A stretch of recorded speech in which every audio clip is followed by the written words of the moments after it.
আসসালামু আলাইকুম। ওয়ালাইকুম আসসালাম। যে আমার নাম আগে ছিল রত্না তালুকদার, এখন কি? উম্মে সালমা। উম্মে সালমা। জি। প্রিয় শ্রোতা, উনি হচ্ছেন উম্মে সালমা। আমরা সালমা নামেই ওনাকে চিনব। এবং বয়স কত এই মুহূর্তে? আমার 31 বছর বয়স চলে। 31 বছর বয়স চলে। জি। আর জন্ম জেলা কোথায়? চট্টগ্রাম, কক্সবাজার, মহেশখালী। মহেশখালী। এখন থাকছেন কোথায়? গাজীপুর। গাজীপুরে। ঠিক আছে, শুরু করেন, আপনার গল্পটা শুনি আমি, ছোটবেলা থেকে যেখান থেকে মনে আছে।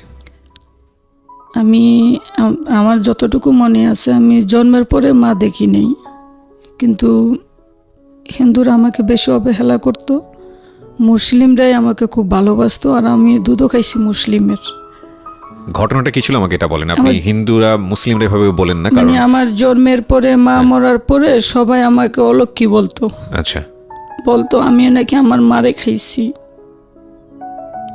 এগুলো বলতো। কোনো অন্যায় করলে বাইরা শুধু মারতো, যে এটা ওই আমার মা মারা গেছে। আমি জন্ম থেকে অবহেলায় অবহেলিতই বড় হইছি। শুধু আমার বাপে আর একটা বোন আমাকে খুব আদর করতো, আর কেউই না। পরে যখন আমি লেখাপড়া করতাম, স্কুলে যাইতাম, তখনও আমাকে বেশিরভাগ মুসলিমরাই ভালোবাসতো, কিন্তু হিন্দুরা আমাকে আত্মীয় স্বজনের ভিতরে তেমন একটা পছন্দ করতো না। আচ্ছা, মানে আপনার মার মৃত্যুর কারণে? হ্যাঁ। পরে আর মুসলিমদের ভালোবাসার কারণেই, কারণ তারা বলতো তুমি তো তোমার মারে খাও নাই, তার মৃত্যুটাই ছিল এভাবে। আর হিন্দু সমাজের মধ্যে এটা একটা কুসংস্কার, এরকম আমাকে বুঝাইতো। না, এটা শুধু হিন্দু সমাজে না, এটা আমাদের পুরো সমাজের মধ্যে এটা আছে। হিন্দু মুসলিম সব জায়গাতেই আছে। আমি গ্রামাঞ্চলেও অনেক সময় এটা দেখেছি। জন্মের সময় সন্তান হওয়ার পরে যদি মা মারা যান, তাহলে সেই সন্তানকে ব্লেম করা হয়। এটা আমাদের সমাজে প্রচলিত আছে, কিন্তু এটা কুসংস্কার। এটা ধর্মীয় দৃষ্টিকোণ থেকে বিষয়টাকে আমরা দেখব না, বাট আপনি যেটা বলেছেন সেটা আছে। হ্যাঁ, কিন্তু আপনি আপনার জীবনে যেটা ফেস করেছেন সেটাই আপনি এখানে বলছেন। সুতরাং প্রিয় শ্রোতা, ওনার বলার জায়গাটাকে আপনারা ওইভাবে নেবেন। হ্যাঁ, বলেন। আর বোনেরা থাকতো মাসির বাড়িতে।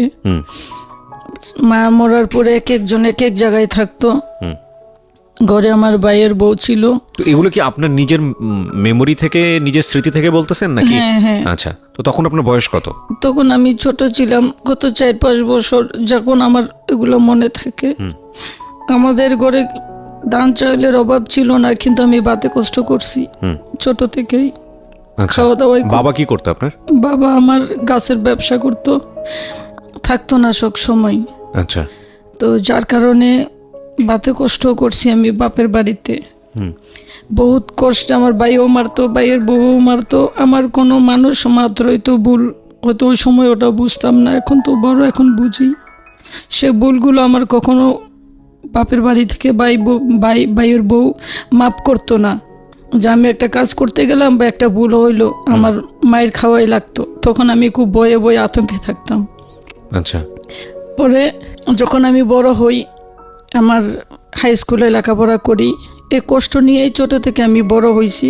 যখন আমি হাই স্কুলে লেখাপড়া করি, ক্লাস 9-এ পড়ি, তখন আমি একটু দেখতে শুনতে অন্যরকম ছিলাম।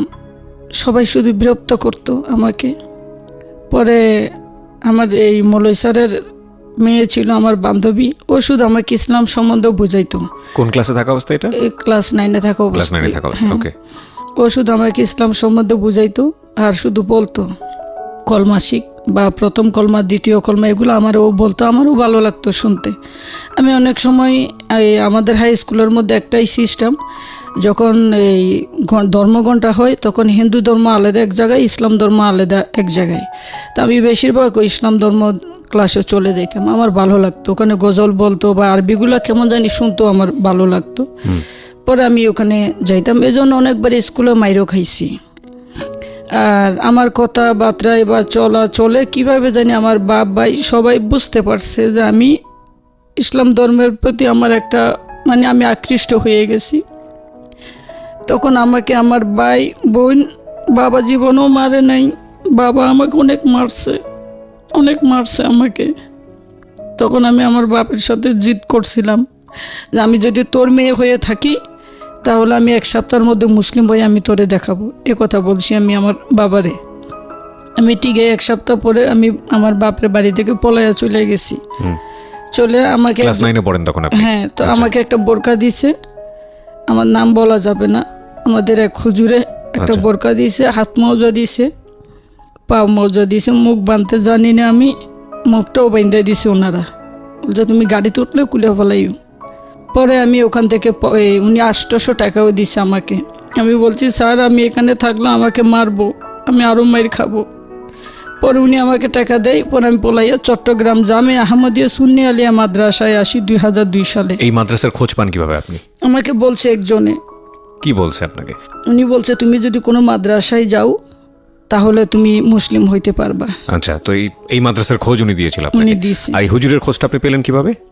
উনি আমাদের স্কুলের টিচার। ও, স্কুলের টিচার ছিল। জি, ওনার মেয়ের সঙ্গে আপনার সম্পর্ক ছিল? হ্যাঁ, নামটা বলা যাবে না। ঠিক আছে, প্রয়োজন নেই, হ্যাঁ বলেন। পরে আমি ওনার মাধ্যমেই এই জামে আহমদিয়া সুন্নি আলিয়া মাদ্রাসায় 2002 20 আগস্টে আসি। 2002 সালের 20 আগস্ট? 20 আগস্টে আসি। ওখানে মাওলানা মোহাম্মদ জালালউদ্দিন আল কাদেরি ছিল। আমি মাদ্রাসার গেটে দাঁড়াইছিলাম, অনেককে জিজ্ঞেস করছি যে আমি এই মাদ্রাসায় কিভাবে যাব। তখন ওনারা মহিলারা শিখিয়ে দিছে যেখানে তো মহিলা যাওয়া যায় না। আমি তো যাব, কারণ আমাকে অনেকেই বলছে ওনার হাত থেকেই তুমি মুসলিম হইতে পারবা। পরে আমি মাওলানা জালালউদ্দিন আল কাদেরির কাছে যাই। পরে আমি ওই মাদ্রাসার গেটে অনেকে বলছে যদি আপনি আঞ্জুমান অফিসে হুজুরের রুমে যাইতে পারেন তাহলে আপনি মুসলিম হইতে পারবেন, নাইলে পারবেন না। আচ্ছা। অনেক মুরব্বী বলছে দেখো তুমি একটা যুবতী মহিলা, তুমি যত দ্রুত সম্ভব তুমি ওনার সাথে দেখা করো, হয়তো রাইতে থাকারও একটা ব্যবস্থা তোমার হয়ে যাবে। তখন আমি এই হুজুরের কাছে যাইতে চাইলে সিকিউরিটি আমাকে বাধা দেয়। গেটে সিকিউরিটি আছে, দারোয়ান। তখন আমি ওই দারোয়ানের কথা শুনি না, উনি তার মহিলার গায়ে হাত দিবে না যেহেতু মাদ্রাসা। তখন আমি ডাইরেক্ট প্রিন্সিপাল স্যারের রুমে চলে যাই। স্যার না, ওনাকে আমি এখন আব্বা ডাকি। ওনার রুমে চলে যাই, ওনার রুমে গিয়ে আমি বসি। পরে উনি আমাকে বললো তোমাকে তো, তুমি কে? আমি পরিচয় দিয়েছি যে আমি হিন্দুর মেয়ে। ও তোমার পোশাক আশাকে তো বোঝা যায় না যে তুমি হিন্দুর মেয়ে। পরে আমি বলছি যে না, আমি হিন্দুর মেয়ে, আমি সনাতন ধর্মের, আমার বাবার নাম হচ্ছে গণেশচন্দ্র তালুকদার, আমি সনাতন ধর্মের, আমি হিন্দুর মেয়ে। পরে উনি বসতে দিল। উনি বসতে দেওয়ার আগে কাছে আপনি এখন যান। তখন আমি ওনাকে বললাম দেখেন, অতিথি বিমুখ হলে ধর্ম যায় রসাতুল, এটা সব ধর্মেই বলে। আমি অনেক কষ্টের বিনিময়ে 7 সমুদ্র 13 নদী পার হয়ে আপনার কাছে আসছি। এখন আপনি যদি আমাকে এখানে না রাখেন হয়তো আমার রাতে থাকার স্থানটা আমার হবে না। তখন এই মাওলানা জালালউদ্দিন আল কাদেরি আমার এই কথা শুনে আমি বাহির হয়েছি। উনি এদিকে আসো মা, বসো। তখন ওখানে আমি বসছি যেখানে কখনো কোনো মহিলা বসতে দেয় না। উনি দেখছে যে আমি না খাওয়া। পরে উনি আমার জন্য গরুর গোস্ত দিয়ে ভাত আনছে, ওখানে আমাকে গরুর গোস্ত দিয়ে ভাত খাওয়াইছে। তখন আমি বুঝতে পারছি উনি হয়তো এটা আমাকে একটা পরীক্ষা দিছে। ইনশাল্লাহ আমি গরুর গোস্ত দিয়ে পেট ভরে ভাত খেয়ে উঠছি। উঠার পরে ওই রুমের মধ্যে বাথরুম আছে, একজনে বলছে যে আপনি এদিকে আসেন। তখন উজু কিভাবে করা লাগে উনি আমাকে দেখাইয়া দিছে, আমি উজু করছি। পরে উজু করার পরে যে জায়গায় আমি ভাত খাইছি ওই জায়গায় আমাকে বসাইয়া 5 কলমা উনি ওখানে পড়ছে, আমাকে পড়াইছে। পড়ার পরে কয় আপনি আজকে থেকে মুসলমান, আর আপনার নামকরণ হয়েছে উম্মে সালমা। আচ্ছা। আমার নাম উম্মে সালমা মাওলানা জালালউদ্দিন আল কাদেরি। উনি আমার বর্তমান পিতা, কোর্ট এভিডেভিডে পরে উনি আমার আব্বা। তখন আমি ওনাকে বলছি যে দেখেন আপনি আমাকে একটা এভিডেভিট দিয়ে দেন। এভিডেভিট দিব আমি।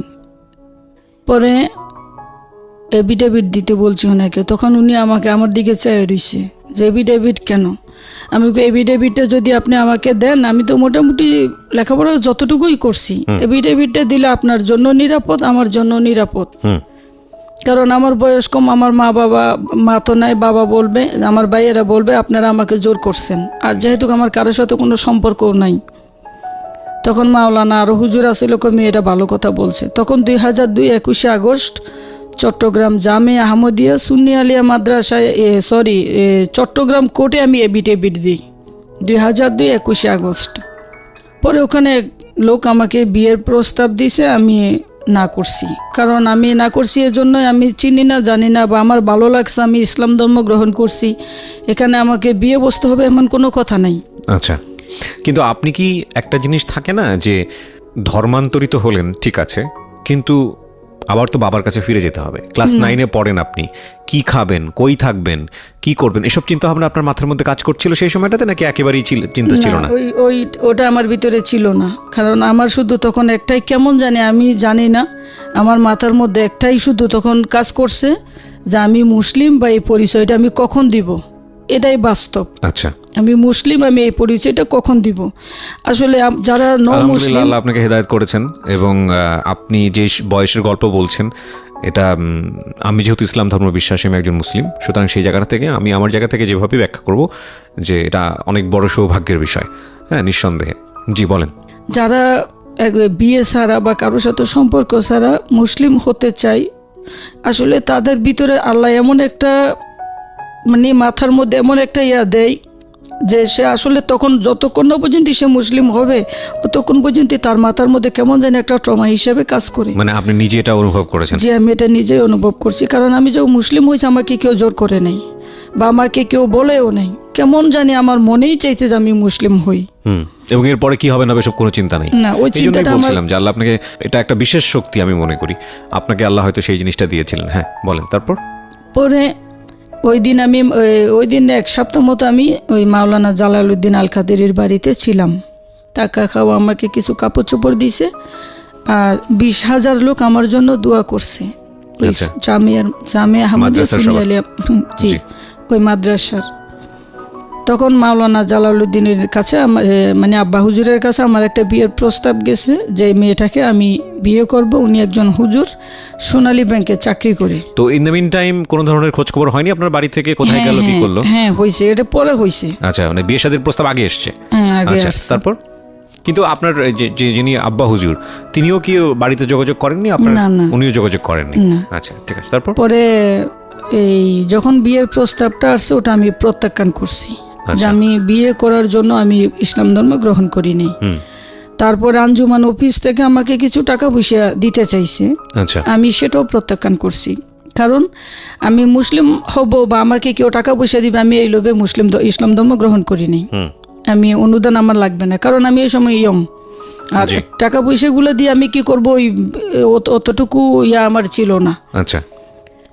পরে আমি মাওলানা জালালউদ্দিন আল কাদেরিকে বলছি যে আব্বা আমি চাকরি করব, যদি আপনি অনুমতি দেন। লেখাপড়ার কি হলো ওই সময়? ক্লাস 9 না, আমি আর পড়ি নাই, ওনারা পড়াইতে চাইছে, আমি পড়ি নাই। আচ্ছা।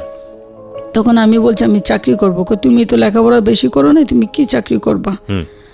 তখন আমি বলছি কি, এই যে ওখানের এক লোক কিভাবে জানি, এই বিজিএম এর একেএম ফজলুল হক স্যার, ওনার ফ্যাক্টরির মধ্যে ওনার এক ভাই থাকে, সম্ভবত বাবুল স্যার ওনার নাম, ওনার সাথে পরিচয় আছে। তখন আমি বলছি যে আমি চাকরি করব। কই ইসলাম গার্মেন্টসের বা ইসলাম চাকরি এটা করে না, এলাও করে না।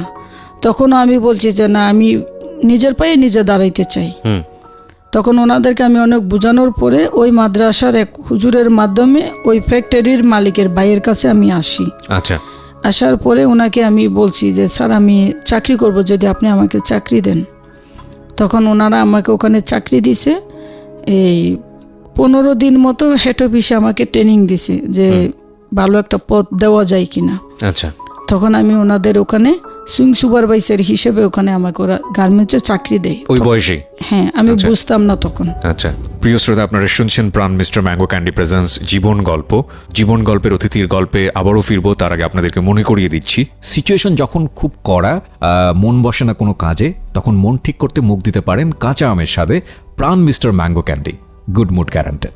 আর আমাদের আজকের এই গেস্টকে যদি আপনি দেখতে চান, প্লিজ চলে আসবেন আমার ইউটিউব চ্যানেলে। আমার ইউটিউব চ্যানেলের ঠিকানা হচ্ছে www.youtube.com/RJKebriafm। আমি আবারও বলছি www.youtube.com/RJKEBRIAFM।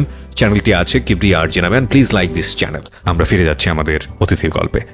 জি, আমি অনেক কিছু শিখছি ওই ফ্যাক্টরি থেকে, অনেক কিছু শিখছি। কত টাকা বেতনে ছিল প্রথম দিকে? মনে হয় 4,000 টাকা বেতন ছিল। 4,000 টাকা বেতন, ওকে। হ্যাঁ, 4,000 এই ছিল কি 38, আমার স্মরণে নাই, অনেক আগের কথা তো, আমার মনে নাই। কিন্তু আমার অনেক ভুল ছিল কাজে, ওগুলো প্রথম তো খুব স্বাভাবিক, অনেক ভুল ছিল আমার। ওয়ার্কারদের সাথে কথা বলতে জানতাম না, বা অনেক ভুল ছিল। আমার যত ভুল সব মাপ পাইয়া যাইতাম আমি। আচ্ছা আর পিএম ছিল হিন্দু, আচ্ছা এটাই ছিল আমার একটু প্রবলেম। পিএমটা ছিল হিন্দু, তবে হিন্দু হলেও কিন্তু আমি ওনার কাছে কখনো হার মানি নেই। উনি আমাকে অনেক শাস্তি দেওয়ার চেষ্টা করতো, কিন্তু উনি পারতো না। সরাসরি মালিকের ভাইয়ের কাছে আমি চলে যেতাম, স্যারের কাছে, স্যার এই প্রবলেম হয়েছে। উনি একদিন ডেকে পিএম এর বলছে ও যেমনে চাই এমনি আপনি ওকে সুযোগ দিবেন। আচ্ছা এরপর থেকে আমি 2 মাস কষ্ট হয়েছে, তখন কিন্তু আমি মোটামুটি সব কিছু বুঝা ফেলাইছি, গার্মেন্টস সম্বন্ধে বা অনেক কিছু বুঝে ফেলছি আমি। তো ওখানে বিয়ে হয়, আমার স্বামীর সাথে আমার পরিচয় হয় তখন 2003 সাল চলে। জি আমি মেয়েদের সাথে থাকতাম, নামাজ পড়তাম, এই এমনি যাই নামাজ বিছাইতাম। সবাই যেভাবে নামাজ পড়ে, কেউ নামাজ পড়লে আমি তখন বলতাম যে আমার জন্য একটু দাঁড়াও, আমি নামাজ পড়বো। তখন ওই যাই নামাজ নিয়ে আসতাম, উনি যেভাবে যেভাবে হাত বাঁধে ওভাবে বাঁধতাম, উনি যেভাবে রুকু সিজদায় যায় আমি ওভাবেই যাইতাম। আমি জানতাম না, হ্যাঁ মনে মনে শুধু আল্লাহ আল্লাহ বলতাম, আর কোনো সূরা জানতাম না। না মাশাআল্লাহ, এটা ঠিক কবুল হয়ে যাবে ইনশাআল্লাহ। হ্যাঁ পরে ওখানে যে ভাড়া থাকতাম, ওখানে আমার স্বামীর সাথে আমার পরিচয় হয়। মানে তখন তার স্বামী ছিল না, তখন আলটিমেটলি কোন একটা ছেলের সঙ্গে আমাকে পরিচয়। আপা ডাকতো। আচ্ছা, পরিচয়টা কিভাবে হয়, কিভাবে আপনারা সম্পর্কে জড়ালেন একটু? আমি 18 নম্বর রুমে ছিলাম, উনি 19 নম্বর রুমে ছিল। আচ্ছা, তারপরে উনি রান্না করে ওখানে বসতো, আমাদের যখন বন্ধ থাকতো তখন ওনার সাথে উনি কথা বলতো আমার সাথে। একদিন 20টা টাকার প্রয়োজন ছিল, আমি আমার হাজব্যান্ডের কাছে চাইছিলাম, উনি দিছে 20 টাকা থেকে আমাদের সম্পর্কটা। আচ্ছা, পরে পরবর্তী এই টাকা দিতে যাই, উনি নেয় না। আর ওনার সাথে বেশ আমি 1-2 মাস কথা বলার পরে আমি যতদূর বুঝছি যে একজন ভালো মানুষ হিসেবে যতটুকু সততা থাকা উচিত, ইমান থাকা উচিত, এগুলো তার মধ্যে আছে। ওনার নাম হচ্ছে শহীদুল ইসলাম, মোহাম্মদ শহীদুল ইসলাম। জি। পরে ওনার সাথে আমার সম্পর্ক চলে অনেক দিন, প্রায় 6-7 মাস সম্পর্ক হয়। তো এই বেশিরভাগ আমি তার প্রতি আকৃষ্ট হয়েছি। উনি আমাকে ওই সময় কলমা তো আমি পারতাম, সূরা শিখাইছে। তারপরে আলহামদুলিল্লাহ শিখাইছে। ওই যে পাশাপাশি রুম তো বসে আমি আমার রুমে বসতাম। এই সময়ও কি আপনার বাড়িতে যোগাযোগ হয়নি, কেউ খোঁজ খবর নেয়নি? ওনারাও আমাদের বাড়িতে, আমার ভাই বোনেরা আমার ফ্যাক্টরির গেটে গেছে। আচ্ছা, ও ফ্যাক্টরির গেটে গিয়ে তখন তো আমার অতীতগুলো আমি তাদেরকে তুলে ধরছি। আচ্ছা, আমি বলছি যখন আমাকে 1 প্লেট ভাত মাইপে 1/2 প্লেট ভাত দিত, তখন কই আসিলি তোরা? আমার সবসময় চুরি করা লাগতো ঘরের ভাতের পাতিল, আমি সবসময় চুরি করতাম ঘরে। আমার বাপের বাড়িতে আমার চুরি করে ভাত খাওয়া লাগতো। এটাই সত্য, বুঝছেন? ভাই থাকতো না, বাপ থাকতো না। আমি এমনও করছি, আসলে কি পরিস্থিতি মানুষকে অনেক কিছু করে। আমি এমনও ঘরে খাইছি, ভালো কিছু রান্না আমার ভাইয়ের বউ আমারে ঠিক মতো দিত না, তখন আমি তালা পোকা ধরে মাইরেও তরকারিতে দিতাম বা ভাতে দিতাম, তখন এই ভাত ওরা খেত না। ওই জায়গা থেকে এগুলো ফলাইয়ে দিয়ে পরে এগুলো আমারই খাওয়াইতো, কারণ আমি জানি যত বা উচ্ছিষ্ট খাবার, হ্যাঁ ওগুলো আমার ভাইয়ের বউ দিত, কিন্তু আমার ভাই বুঝতো না। আর ভাই বুঝলো কি বলবে, ভাই ঘরে একটা ভালো কিছু খাবার আনলে চুরি করে ভাইয়ের বউরে দিত। মানে আপনি তেলাপোকাটা এই কারণে দিতেন যাতে খাবারটা আপনাকে দেয়? হ্যাঁ, আর আমার ভাইয়ের ভালো মন্দ যত খাবার আনতো ভাইয়ের বউরেই দিত ঘরের মধ্যে। ভাইয়ের বউ চুরি করে করে খাইতো, কিন্তু কখনো আমারে দেয় নেই। দেখেন আমি একজন নারী, বিবাহিত, আমারও ননদ আছে, আমি কখনো আরেকজন নারীর নামে মিথ্যা বলবো না, কিন্তু আমার এই কাজগুলো আমার ভাইয়ের বউ করতো, আমাকে দিয়ে ঘরে সব কাজ করাইতো। আমি বহুত কষ্টে আমি তাদেরকে ত্যাগ করছি, আমার চুল পরিমাণ কষ্ট হয় নাই, কিন্তু এখন কষ্ট হয়, কারণ এখন যে একটা বিপদে পড়ছি আমি এখন বুঝি আমি। তবে আমার যে ভাই বউ আমাকে সব সময়ের জন্য মারধর করতো, কষ্ট দিত, তাদের প্রতি আমার কোনো সহানুভূতি নেই। পরে যাই হোক, আমার হাজব্যান্ডের সাথে যখন আমার পরিচয়টা হয়, তো ওরা এসে যোগাযোগ করার পরে কি হলো, আপনি ফিরিয়ে দিলেন? তারা যখন ফ্যাক্টরির গেটে আসতো, এসে আমার ভাই একদিন আমার হাত ধরছে, আমি ধাক্কা দিয়া বাইরে ফালাইয়া দিছি। তখন আমি বলছি যে আমি তোরে চিনি না, কই আসিলি? যখন আমাকে সকাল থেকে এই অনেক সময় স্কুলে যেতে দিত না, আমার কাজ করাইতো, ভাইয়ের বউ চেয়ারে বসে বসে আমার হুকুম দিত।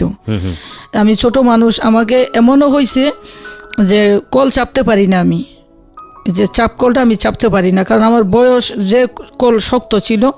আমার ভাইয়ের বউ কী করতো, সবসময়ের জন্য আমাকে দিয়ে কল চাপাইতো। তখন আমি কি করতাম, যদি কল না চাপতাম তখন ভাইয়ের বউ বলতো যে, আমার বৌদি বলতো, তো দাদা এলে কিন্তু আজকে বিচার দেবো, তুই পানি এনে দেওস নাই। তখন ওই পেট দিয়ে কলের ধরে আমি শক্ত করে মানে চাপ দিয়ে আমি কল চাপতাম। এই জন্য আমার পেটে কিন্তু এই নাড়ি বুড়ি সব মানে শক্ত হয়ে গেছিলো। এই জন্য আমার বাবা আমাকে চিকিৎসা করাইছে। আর যখন আমার বোনেরা সবাই জানছে, আমার মামার বাড়ির মধ্যে জানছে, ফ্যামিলি থেকেও সবাই আইসা, তখন আমার ভাইয়ের বউর একটা চাপ দিছে যে ও ছোটো মানুষ, ওর এত বড় কলসিটা কেন দেও। আমিও বয়ে বয়ে আনতাম, নাইলে মাইর খাবো। তখন আমার ভাইয়ে বড় একটা লাঠি দিয়ে ভাইয়ের বউরে মাইরা মাথা ফাটাইয়া ফেলাইছিল, অনেক বড় মাথা ফাটছিল। এই সময় চেয়ারম্যান পর্যন্ত দেখতে আসছিল। যদি আমার ভাইয়ের বউর পরবর্তী শিখাইয়ে দিছে আমার ভাইয়ে। ঠিক আছে, তো আপনি ফেরত দিয়ে দিলেন। তারপরে আপনার ফ্যাক্টরির সামনে থেকে ওনারা কি রিটার্ন চলে গেল? আপনাকে তো নিতেই আসছে। হ্যাঁ, চলে গেছে। হ্যাঁ, ওই সময় কি জানালেন ওদেরকে যে আপনি মুসলমান হয়ে গেছেন? হ্যাঁ, জানতো, এটা পরবর্তী জানছে। আচ্ছা, ঠিক আছে। তারপরে আপনি যার কথা বলছিলেন যে আপনার পরবর্তীতে যিনি হাজবেন্ড হয়েছেন তার সাথে সম্পর্কের বিষয়টা। জি। পরে যখন আমার স্বামীর সাথে আমার পরিচয় হয়, তখন তারে আমার ভালো লাগে। ভালো লাগলেই সে আমাকে সূরা শিখাইছে, বা মা বাপ সম্বন্ধে তার মানে যথেষ্ট ভক্তি। আর তার মা বাবাও খুব ভালো, আমার শ্বশুর শাশুড়ি খুব ভালো। তখন আমি আমার স্বামীকে নিজেই প্রস্তাব দিছি। আমার স্বামী শুধু আমাকে বারবার বলতো যে আপনি একটা ভালো ছেলে দেখে বিয়ে করেন। তখন আমি আমার স্বামীকে বলছি যে আপনাকেই তো আমার ভালো লাগে, আমি ভালো ছেলে আর কই দেখবো। তখন সে একটা টেক্সটাইল মিলে চাকরি করতো, সুতার মিলে, আর টিউশনি করাইতো। আচ্ছা।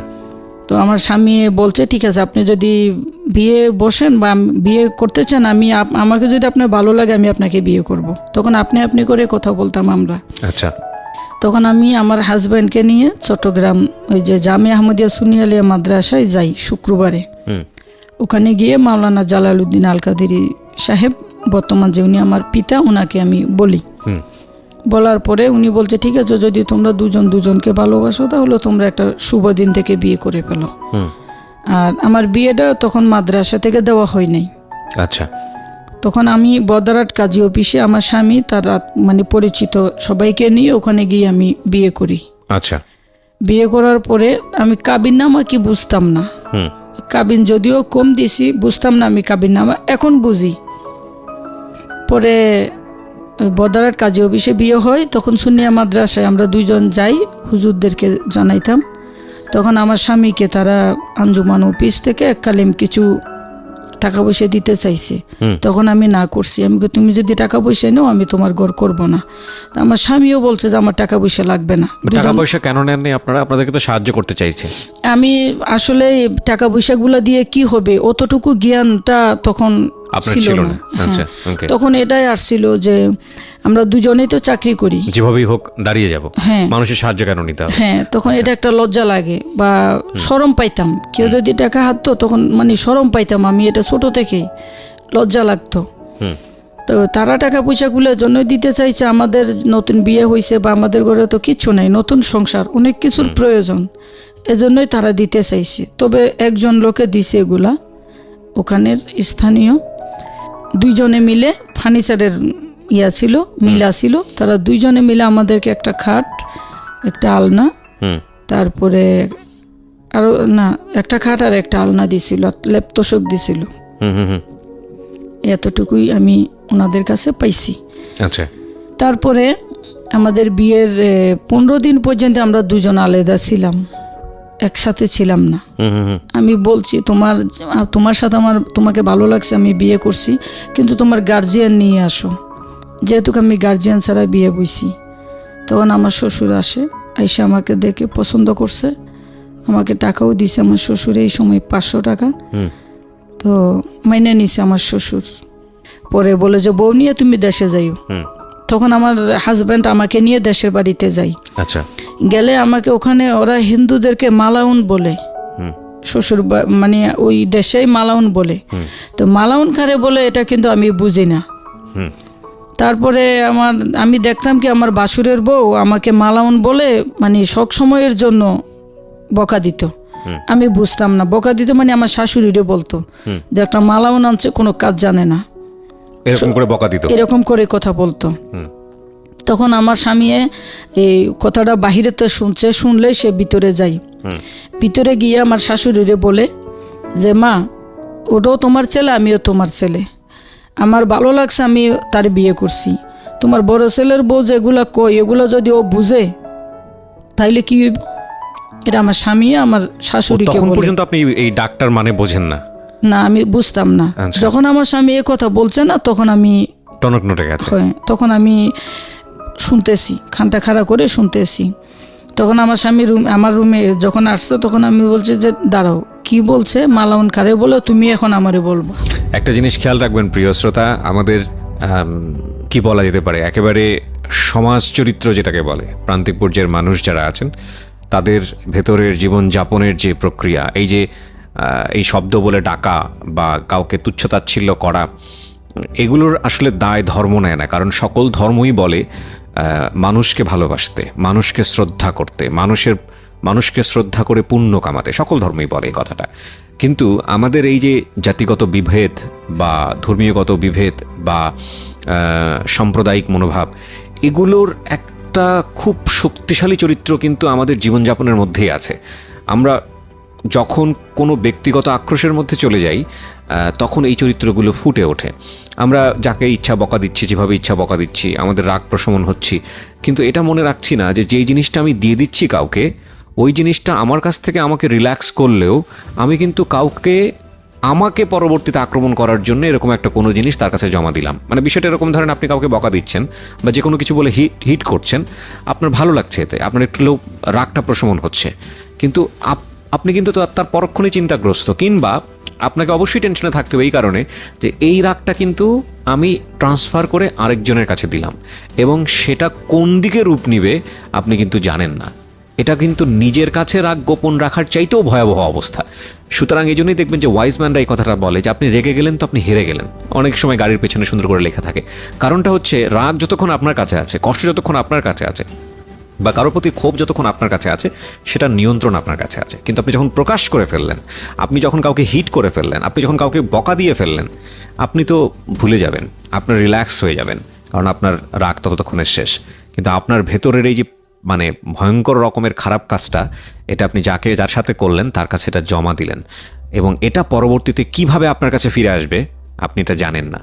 অর্থাৎ আগের চেয়ে পরের অবস্থা কিন্তু আরও জটিল অবস্থা। ঠিক আছে, এই জন্য রাগটা না করাটাই ভালো। প্রিয় শ্রোতা, আপনারা শুনছেন প্রাণ মিস্টার ম্যাঙ্গো ক্যান্ডি প্রেজেন্স জীবন গল্প। জীবন গল্পের অতিথির গল্পে আবারও ফিরবো, তার আগে আপনাদেরকে মনে করিয়ে দিচ্ছি, সিচুয়েশন যখন খুব কড়া, মন বসে না কোনো কাজে, তখন মন ঠিক করতে মুখ দিতে পারেন কাঁচা আমের স্বাদে Pran mister mango candy, good mood guaranteed. আর আমাদের আজকের এই গেস্টকে যদি আপনি দেখতে চান, প্লিজ চলে আসবেন আমার ইউটিউব চ্যানেলে। আমার ইউটিউব চ্যানেলের ঠিকানা হচ্ছে www.youtube.com/RJKibriya.fm। আমি আবারও বলছি, www.youtube.com/RJKEBRIAFM। চ্যানেলটি আছে কিবরিয়া আরজে নামে। Please like this channel. আমরা ফিরে যাচ্ছি আমাদের অতিথির গল্পে। জি, ওকে। জি, আপনি যে কথাটা বলছিলেন যে আপনাকে গালি দিচ্ছিল এবং আপনার হাজবেন্ডকে আপনি জিজ্ঞেস করলেন যে বলো এটা জিনিসটা আসলে কি। হ্যাঁ, তখন আমি বলছি তুমি আমাকে বলো তো কি বলছে। হেই, পরে কই কিছু না। আমি বলছি আমাকে শুয়ে বলো, তখন সে আমাকে বলে নেই। পরবর্তী আমার মাথা থেকে যায় না যে আমাকে মালাউন যে বলল, আমার লাগতেছে যে কয়েকটা কথাই ইঙ্গিত আমাকেই বুঝাই, যদিও আমি মালাউনটা বুঝি নেই। পরে আমি ওই বাড়িতে একজনকে আমি বলছি যে আচ্ছা মালাউন, তার নামটা আমি বলতে চাই না, মালাউন কারে বলে। তখন না, মালাউন কারে বলে এটা না, আমি এই মালাউন এদিকেই, আমি এভাবেই বলছি। তখন সে আমাকে বলে মালাউন তো তুমি আমার মালাউন ডাকলা কেন, মানে বোঝার জন্য আসলে। হ্যাঁ। তখন বলতেছে যে আমি কইছি ভাবি আসলে মালাউন কারে বলে আমি বুঝি না, আমি এর জন্যই আপনাকে মালাউন বলছি, আপনি আমার উপরে রাগ হইয়েন না। পরে কয় সালমা দাঁড়াও, তুমি এটা কেন জিজ্ঞেস করলা? তখন আমি ওনারকে খাইতে বলছি, আমি কইছি দেখেন আমাকে না মালাউন বলে বকে, তা আমার ভিতরে তো এমনি কষ্ট, যে জন্ম থেকে আমি কষ্ট পাইয়া বড় হইছি। কিন্তু আমার স্বামীর কাছে যখন বিয়ে হয় তখন আমি বাতে পানিও কষ্ট করি নাই। আমার স্বামী কখনো কোনো কিছু খাবার দাবার আমার কাছে হিসাব নিত না। পরে তখন আমি ঘরে এসে প্রতিবাদ করি নাই। তা আমার শাশুড়িকে বলছি যে মা একটা কথা বলি, কই বলো। আমি কইছি আমি কিন্তু মা দেখি নাই জীবনে, আমি এই প্রথম, জীবনের প্রথম কিন্তু আপনাকেই মা বলে ডাকছি। আমার শাশুড়ি তখন কান্না করছে। তখন আমি বলছি যে মা, মানুষে বলে যে শাশুড়ি কখনো মা হয় না, কিন্তু আমি মনে করি যে আপনি আমার শাশুড়ি না, আপনি আমার মা। আমাকে যদি কেউ কোনো কিছু বলে আপনি এটার প্রতিবাদ করবেন, এটা আমার শাশুড়িকে আমি বলছি। পরে আবার যেদিন তার একদিন কি 2 দিন পরে সে আবার বলে, আমি না কোনো কাজ জানতাম না ওই দেশের, মানে বড় বড় পাতিলে ভাত রান্না করে এটি কিভাবে মার গালে। আমার ভিতরে তখন একটাই চিন্তা, আমি যদি কখনো এখানে আসি আমি কিভাবে এত বড় বড় ভাতের পাতিলগুলার মার গালবো, এগুলো আমার শাশুড়িকে বলতাম। পরে তো শাশুড়িকে আরও বলতাম যে মা, কখনো যদি আমি এখানে আসি আপনি আমার কাছে থাকবেন, কারণ আমার অনেক কিছু এই দেশের শিকার আছে। তা আমার বাসুরের বউ ওই দিনও এই রাতে হয়তো সন্ধ্যা 6টা-7টা হবে, তখন আমার শাশুড়ির সাথে ঘরের মধ্যে বসে ভিতরে কাজ করতেছে আর আমারে বকতেছে। আমি কোনো কাজ করি না, আমি কাজ করি কোনগুলা করি, আমি ঘর ঝাড়ু দিতে পারি, তারপরে যে এই কুটা বাচা করে দিতে পারি, পাটায় বসে মরিচ বাড়তে পারি না, কারণ এগুলো আমি জানি না। তারপরে ধানের করে এগুলো আমি জানি না, সিদ্ধ করে বা অনেক কিছু বরিশালের আমি জানি না। তখন আমার বাসুরের বউ আমাকে যখন ভিতরে রুমে বসে আমার শাশুড়িকে বলে যে মালাউনের বাচ্চা শুধু পায়ের উপরে পাও তুলে দিয়ে খাই, মানে কথায় কথায় ধরনের কোটা। হ্যাঁ, এই ধরনের বলে। তখন এর ভিতরে আমার একটা মেয়েও হয়। আচ্ছা, আমার একটা মেয়েও হয়, উম্মে সাহেরা মেম। আমার অল্প বয়সে বিয়ে হয়, হয়তো 13-14 বছর হবে এই বয়সে আমার বিয়েটা হয়েছে। মেয়েটাও আমি পালতে জানি নেই। পরে যখন আমার বাসুরের বউ ভিতরে বসে বসে বকতেছে, তখন আমি ঘরের ভিতরেতে উত্তর দিছি, আমার তাদের সামনে আসছি। এসে তখন আমি বলছি, আমি লেবু বেশি চিপিস না, বেশি চিপলে পানি তিতায় বাইর হই, তুই এ দেশের মেয়ে সব কাজ জানোস, এভাবেই বলছি আমি। তুই এ দেশের মেয়ে সব কাজ জানোস, আমি জানি না, আমারও তো শিখাই নিবি। আর তুই আমাকে কোনো হুকুম দিলে তো আমি না করি না, আমি তো করি।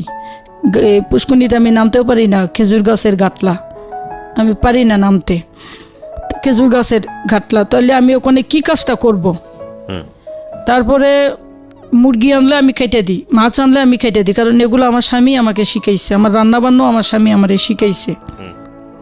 বাপের বাড়িতে আমি সব কাজ করছি, কিন্তু এই কাজগুলো করি নাই। আর চট্টগ্রামের কাজ আর বরিশালের কাজ অনেক তফাৎ।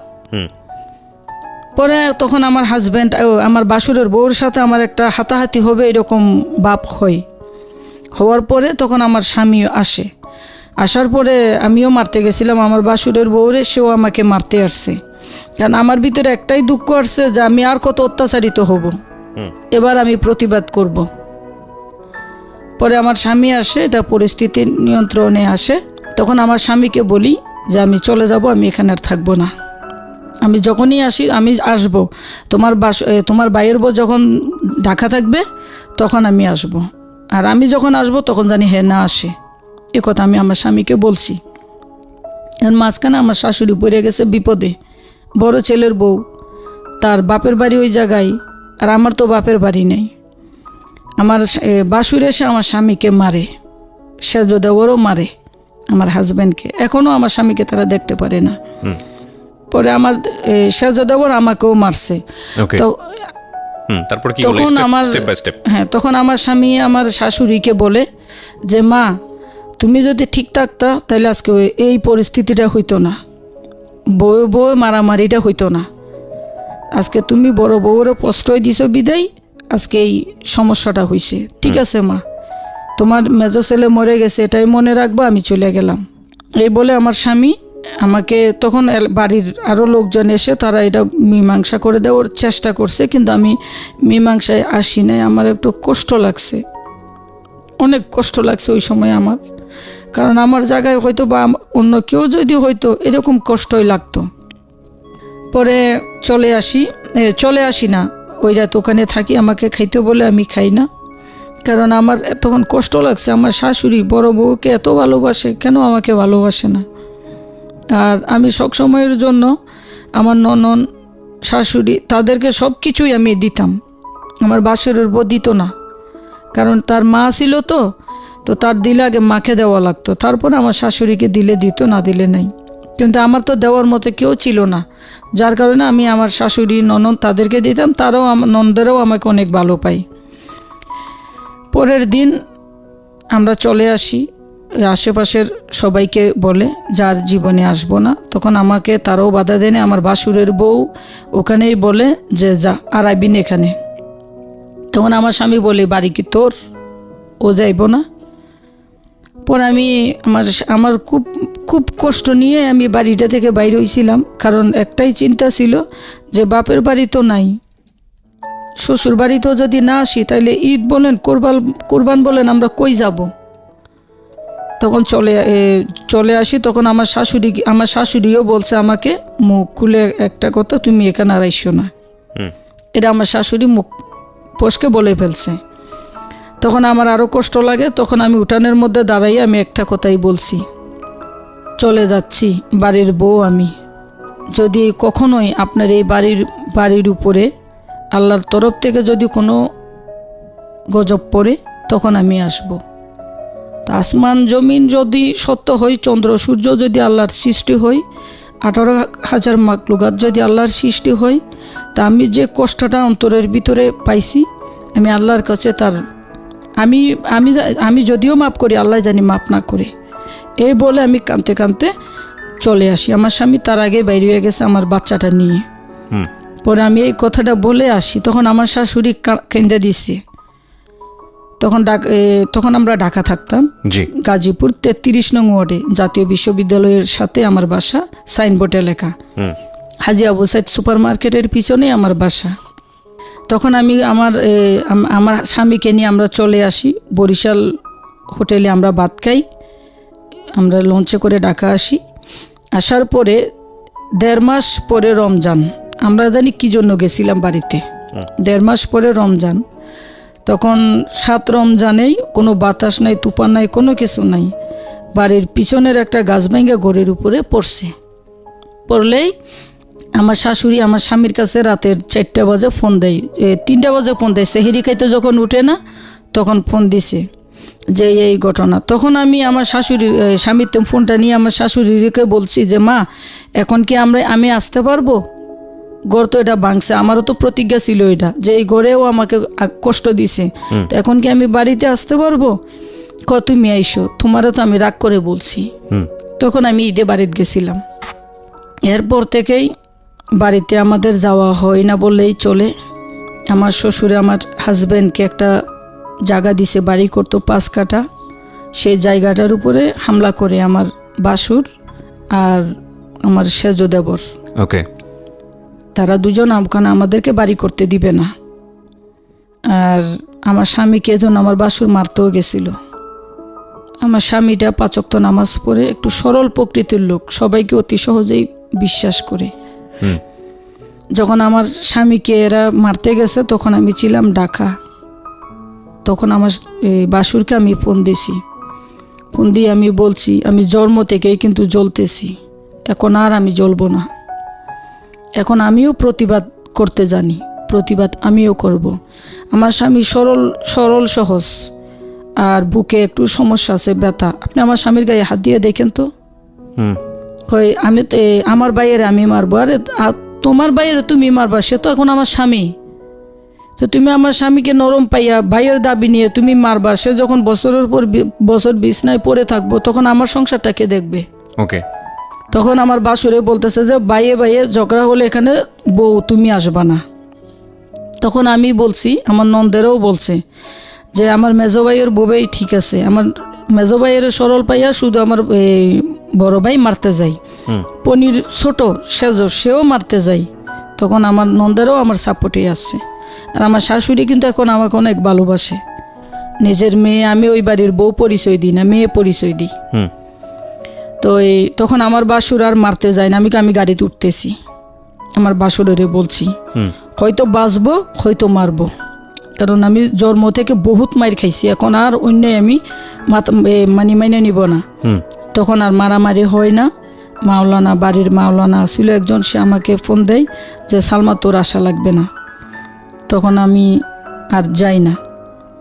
পরে বাড়ির মধ্যে আমাদের কোনো ক্যাশ ক্যাপিটাল নাই, অ্যাকাউন্ট, ব্যাংক ব্যালেন্স এরকম কোনো ক্যাশ ক্যাপিটাল কিন্তু আমাদের নাই। যা আমরাই করছি শ্বশুর শাশুড়িকে দিছি, আর যে বাড়ি আমার শ্বশুর আমাদেরকে বাড়ি করতে দিছে সে জায়গার মধ্যে গাছ লাগাইছি, মাটি ফলাইছি, এই। আর আমার প্রতি মাসে 2-3 হাজার টাকা আমার পিছে অসুখের মধ্যে লাগেই, আমি একটু অসুস্থ বেশি হই। এ কারণে আমরা কোনো টাকা পয়সা, গার্মেন্টসের চাকরি তো আর কত জমানেই যাই।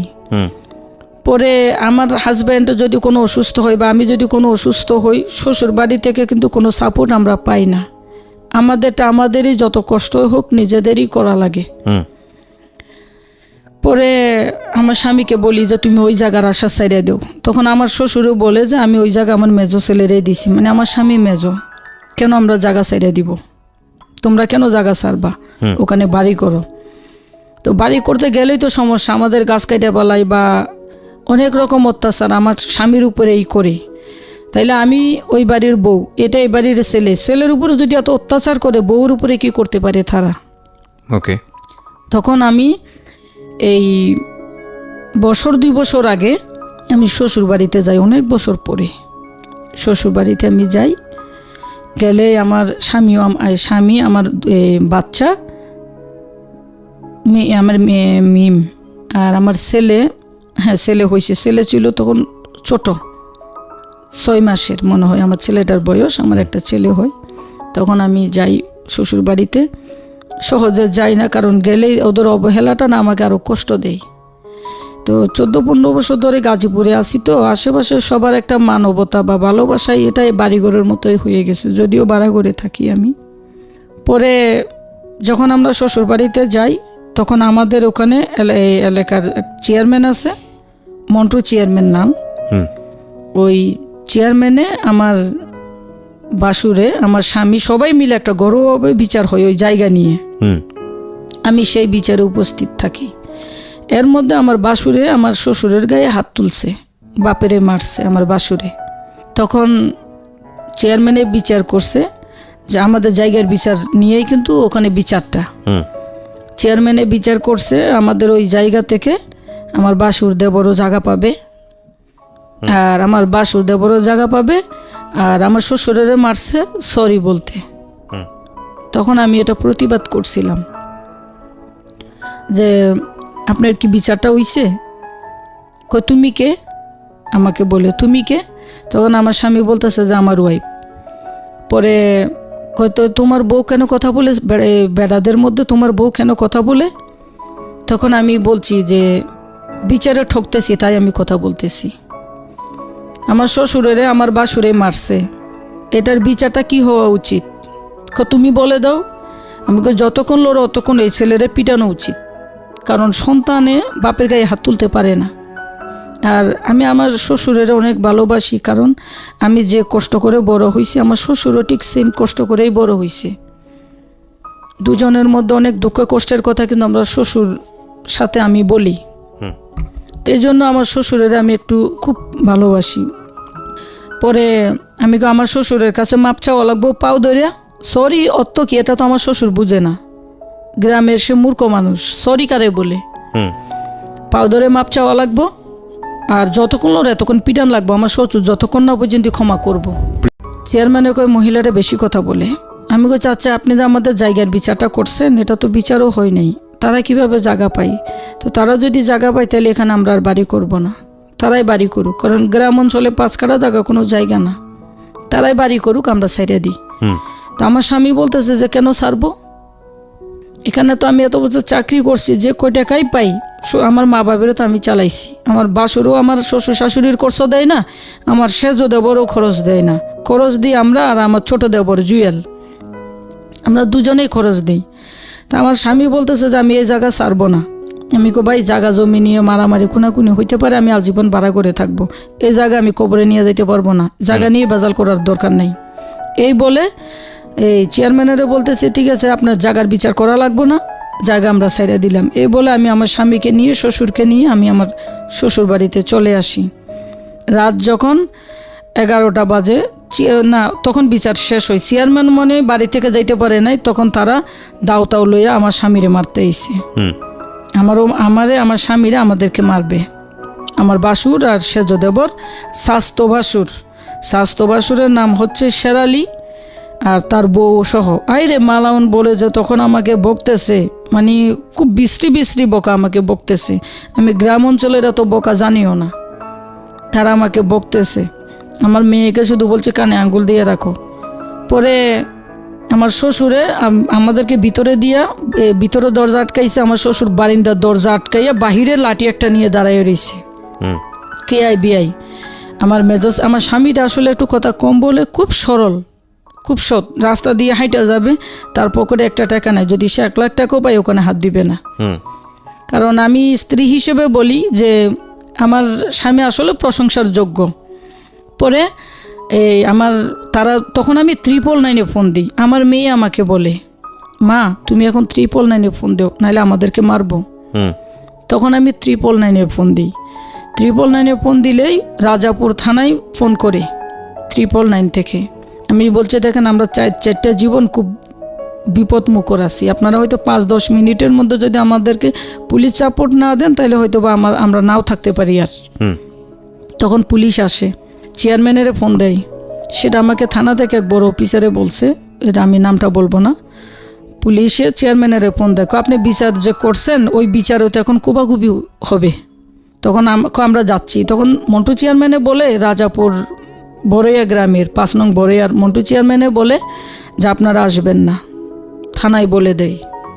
কিন্তু এই মন্টু চেয়ারম্যানের ভাই আরেকজন আছে, ওনার নামটা আমার মনে নাই, উনি খুব ভালো, মনির চেয়ারম্যান। উনি যথেষ্ট ভালো মানুষ, এবং আমার লাইফে আমি এরকম সৎ চেয়ারম্যান দেখি না। উনি উপজেলা চেয়ারম্যান এখন, অনেক ভালো উনি। তো আমাদের এই বিষয় নিয়ে উনিও একবার বিচার করছিল। আচ্ছা।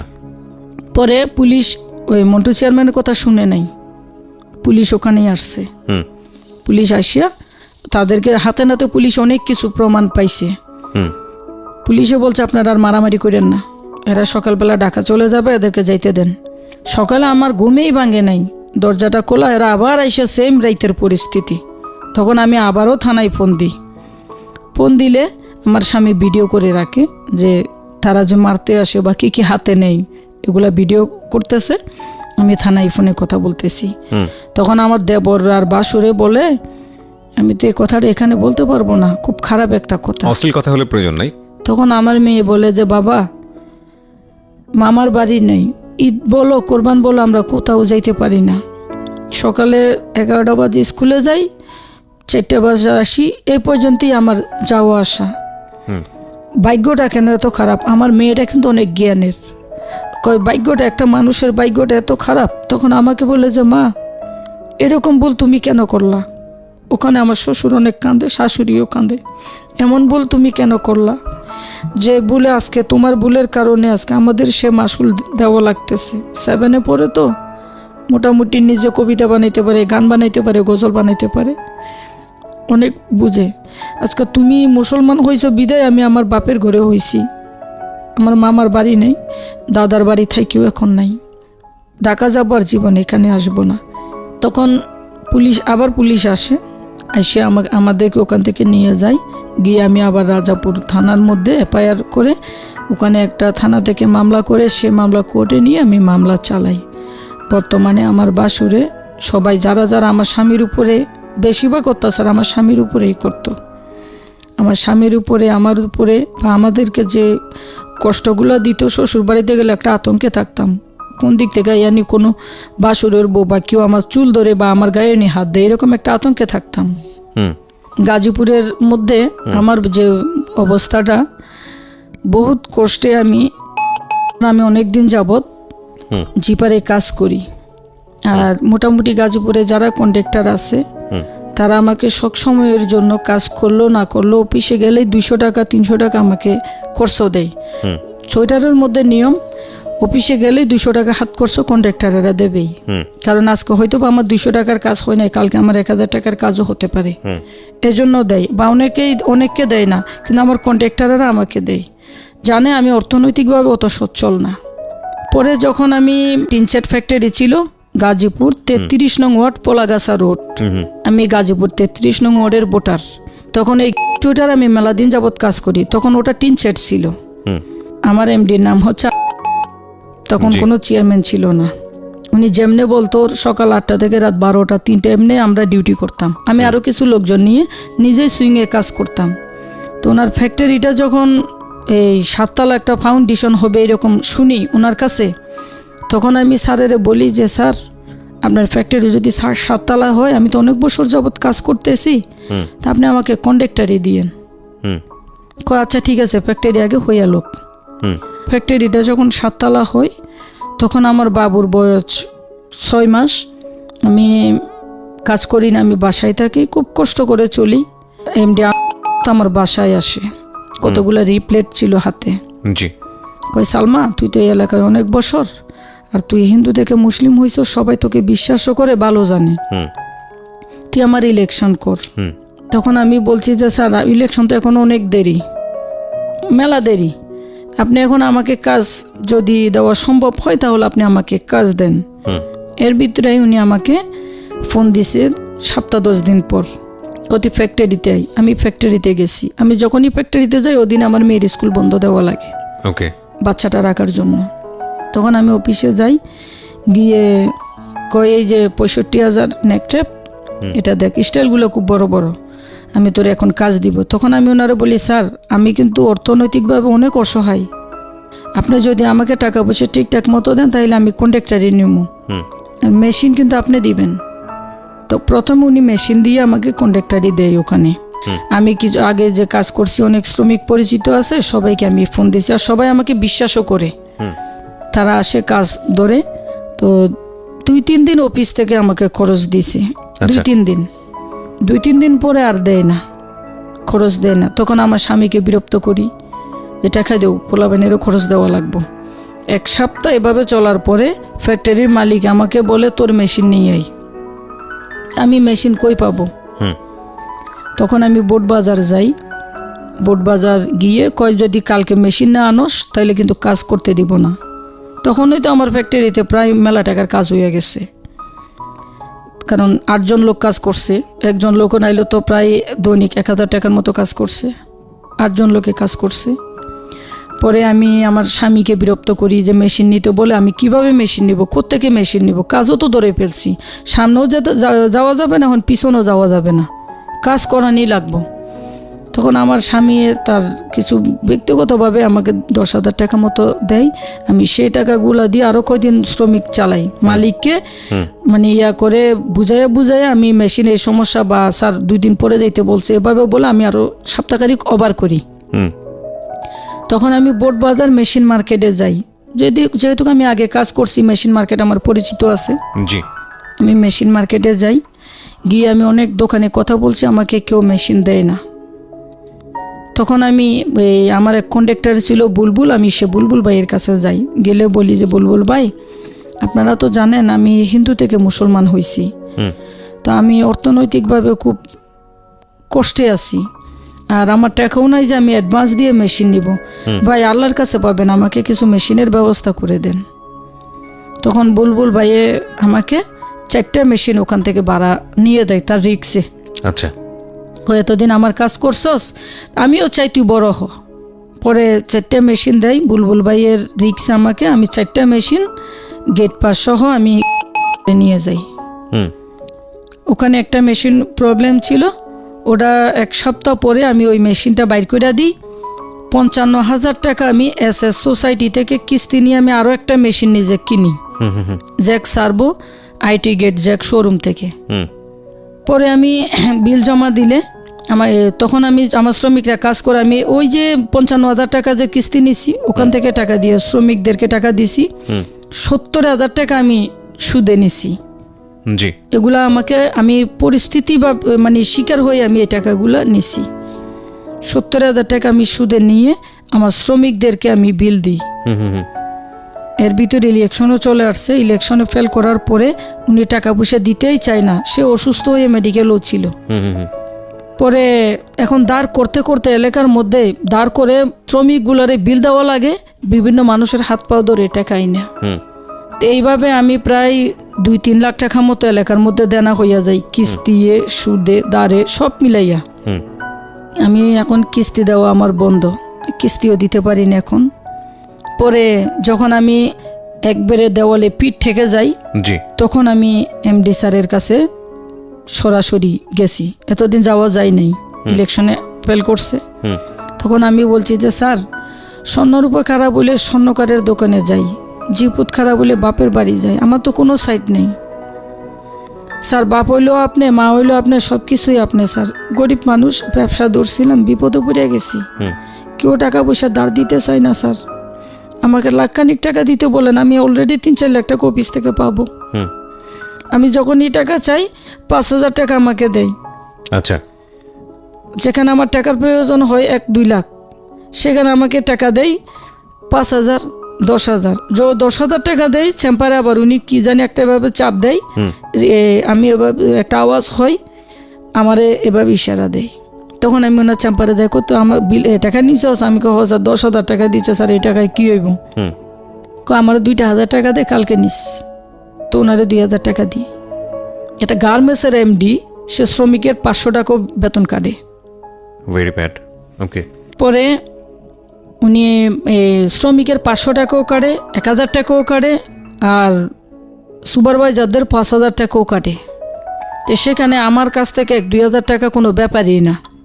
পরে উনি যখন আমি ওনার কাছে টাকাটা বারবার চাইছি, স্যার 10,000 টাকায় কী হয়, তখন কয় ঠিক আছে তুই কালকে টাকা নিস। কালকে তো ওনার কাছে যাওয়া যায় না 2,000 টাকার জন্য। আর গেলে উনি বুঝতো যে 2,000 টাকার জন্য আসছে বা 5,000 টাকা নিছে এটার জন্যই আসছে, উনি চাম্পারে অ্যালাউ করতো না।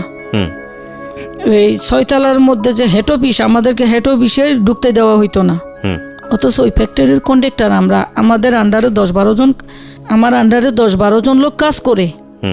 যে ফ্যাক্টরি থেকে আমি 4 থেকে 4.5 লাখ টাকার বিল জমা অলরেডি দিয়ে দিছি, সেই অফিসের ভিতরে হেড অফিসও আমার ঢুকতে দেওয়া হয় না। আর শুধু আমি না, কোনো পাওনাদার হেড অফিসে অ্যালাউ করে না, শুধু আমি না, আরও তো বিভিন্ন সাইড কন্ট্রাক্টর আছে প্রত্যেকটা সাইডেই। পরে আমি জোর করে আমি ওনার চেম্বারে যাই, তারপরের দিন যখন ঢুকতে দেওয়া হয় না, জোর করে যাই। আমি জোর করে গেছি বিদায়, উনি পুরা হেড অফিসে সবাইকে গিয়ে মিটিংয়ে ডাকছে যে কন্ডাক্টর কেন এখানে এসে ঘোরাঘুরি করবে, এখানে আসবে। তখন আমি ওনার চেম্বারে সাহস করে ঢুকি, এত কিছু ওভারটেক করিয়া। আমার শ্রমিকরা কাজ করতে চায় না, 2.5 লাখ টাকার বিল আমি এখন জমা দিব, আর সেখানে 4.5 লাখ টাকার বিল আমি জমা দিয়ে দিছি। 2.5 লাখ টাকার বিল আমি জমা দিব ঈদের মাসে।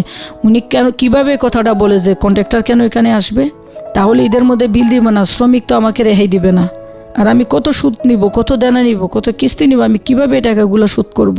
তখন আমার ভিতরে একটা মানসিক চাপ চলে আসছে।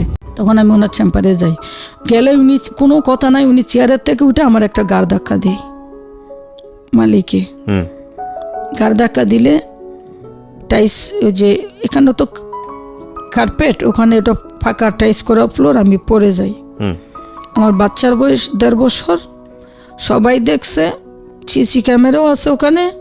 তখন আমি খুবই লজ্জিত, মানে খুবই লজ্জিত, আমার কাছে খুবই লজ্জা লাগে।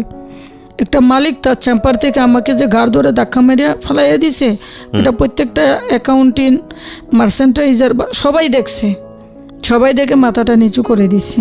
তা আমিও খুব লজ্জা পাইছি একটাই কারণে, যখন আমি পড়ে যাই তখন বুকের সাথে চাপ পাইয়া আমার বাচ্চা যে দুধ খাই ওখানে কিন্তু পড়ে, বাচ্চাপ লেগে পড়ে। তখন আমার কাছে আসলে একজন নারীর কাছে এটাই জীবনের সবচেয়ে বড় কষ্ট, বুঝছেন। যখন পেটের তাগিদে আমরা কাজ করি, আমরা নারী উদ্যোক্তারা কিন্তু এরকম জায়গায় জায়গায় লাঞ্ছিত হই। আমি ওনা দিয়ে ওগুলো মুছে দিই, আর খুব কষ্ট বড় মন নিয়ে আমি ওখান থেকে আমার শ্রমিকদের কাছে আমি আসি। এসে আমি তাদেরকে বলি, আমাকে আর 2-3টা দিন তোমরা সময় দাও, তোমরা কাজ বন্ধ করো না, তোমরা কাজ চালিয়ে যাও, কারণ কাজ বন্ধ করলে আমার ক্ষতি। তখন আমাকে একটু দিব যে কাজ বন্ধ করছে, কন্ডাক্টর বাইর করে দিছি, ভাইগো আমি অনেক টাকা দেনা করছি, তোমরা কাজ বন্ধ করো না।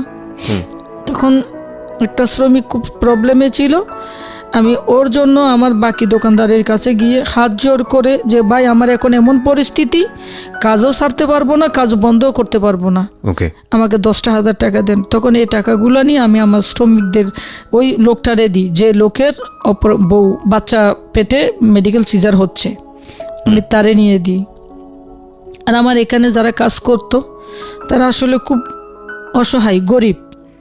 তারা আমি যদি তা করে বিল দিই তাহলে তারা বা রুম ভাড়া বা খাবার খরচ এগুলোই তারা বহন করে। কিছু কিছু গরিব অসহায় নারীও আমার ওখানে কাজ করছে, নারী পুরুষ দুজন, মানে সবাই কাজ করছে। তো আমি তাদেরকে যখন এগুলো বুঝাইতেছি, আর আমার স্বামীকে ফোন দিয়ে দোকানদারের কাছে আমি বলে আসছি আমার স্বামী 10,000 টাকা নিয়ে আসছে, ওই লোকেরে আমি ওই অপারেটরের দিই। তখন আর একটা মেয়ে ছিল, স্বামী নাই, খুব অসহায়, মেয়েটা খুব কাঁদতেছে। তখন আমি বলছি আমার স্বামীর বেতন হইলে আমি ওই টাকাটা তোমারে দিব, আচ্ছা তুমি কাজ করো বোন, তোমরা কাজ করো। 2-3টা মেয়ে খুব অসহায়, ওরা, তোমরা কাজ করো বোন, কাজটা বন্ধ করো না। এর ভিতরে এমডি ফ্লোরে আসে, এরকম ফ্লোরে এসে যে অশ্লীল ব্যবহারগুলো করছে আমাকে আমার শ্রমিকদের সামনে, একটা মালিকের ব্যবহার যে এত খারাপ হইতে পারে এটা আমার জানা ছিল না। তখন আমি মাথাটা নিচের দিকে দিয়ে কান্না করতেছি, কারণ উনি একটু আগে আমার গায়ে হাত দিল, আবার এখন এসে উনি আমাকে অপমান করতেছে। আসলে আমার টাকা পয়সা নাই বিদায় অফিসের টাকাটা আমার খুব প্রয়োজন ছিল। ওই মুহূর্তে আমি ঘরে বাজার করি না, তারপরেও আমি শ্রমিকদেরকে খরচটা দেওয়ার চেষ্টা করছি। কই তুই কালকে থেকে অফিসে ঢুকবি না, আমি সিকিউরিটিরে বলে দিব তোর কোনো ওয়ার্কার আমার ফ্যাক্টরিতে ঢুকবে না। আমি যে কদিন কাজ করাইছি ওখানে, আমি আমার প্রত্যেকটা শ্রমিক, মানে 2 জনের খুব সিনিয়র অপারেটর আমি ওখানে বসাইছি। পরের দিন আমি মনে করছি কি স্যারে রাগ করে কথাটা বলছে। পরের দিন গেটে আসি, আমার শ্রমিকগুলা সহ দেখি সিকিউরিটির হাত সত্যই ঢুকতে দেয় না। এখন আমার মেশিন অফিসের মধ্যে, তারপরে মেশিন মার্কেট থেকেও আমাকে এর আগে টাকার জন্য চাপ দিছে, মেশিনও আটকাইয়ে দিছে। ঈদের আছে আর 10 থেকে 15 দিন।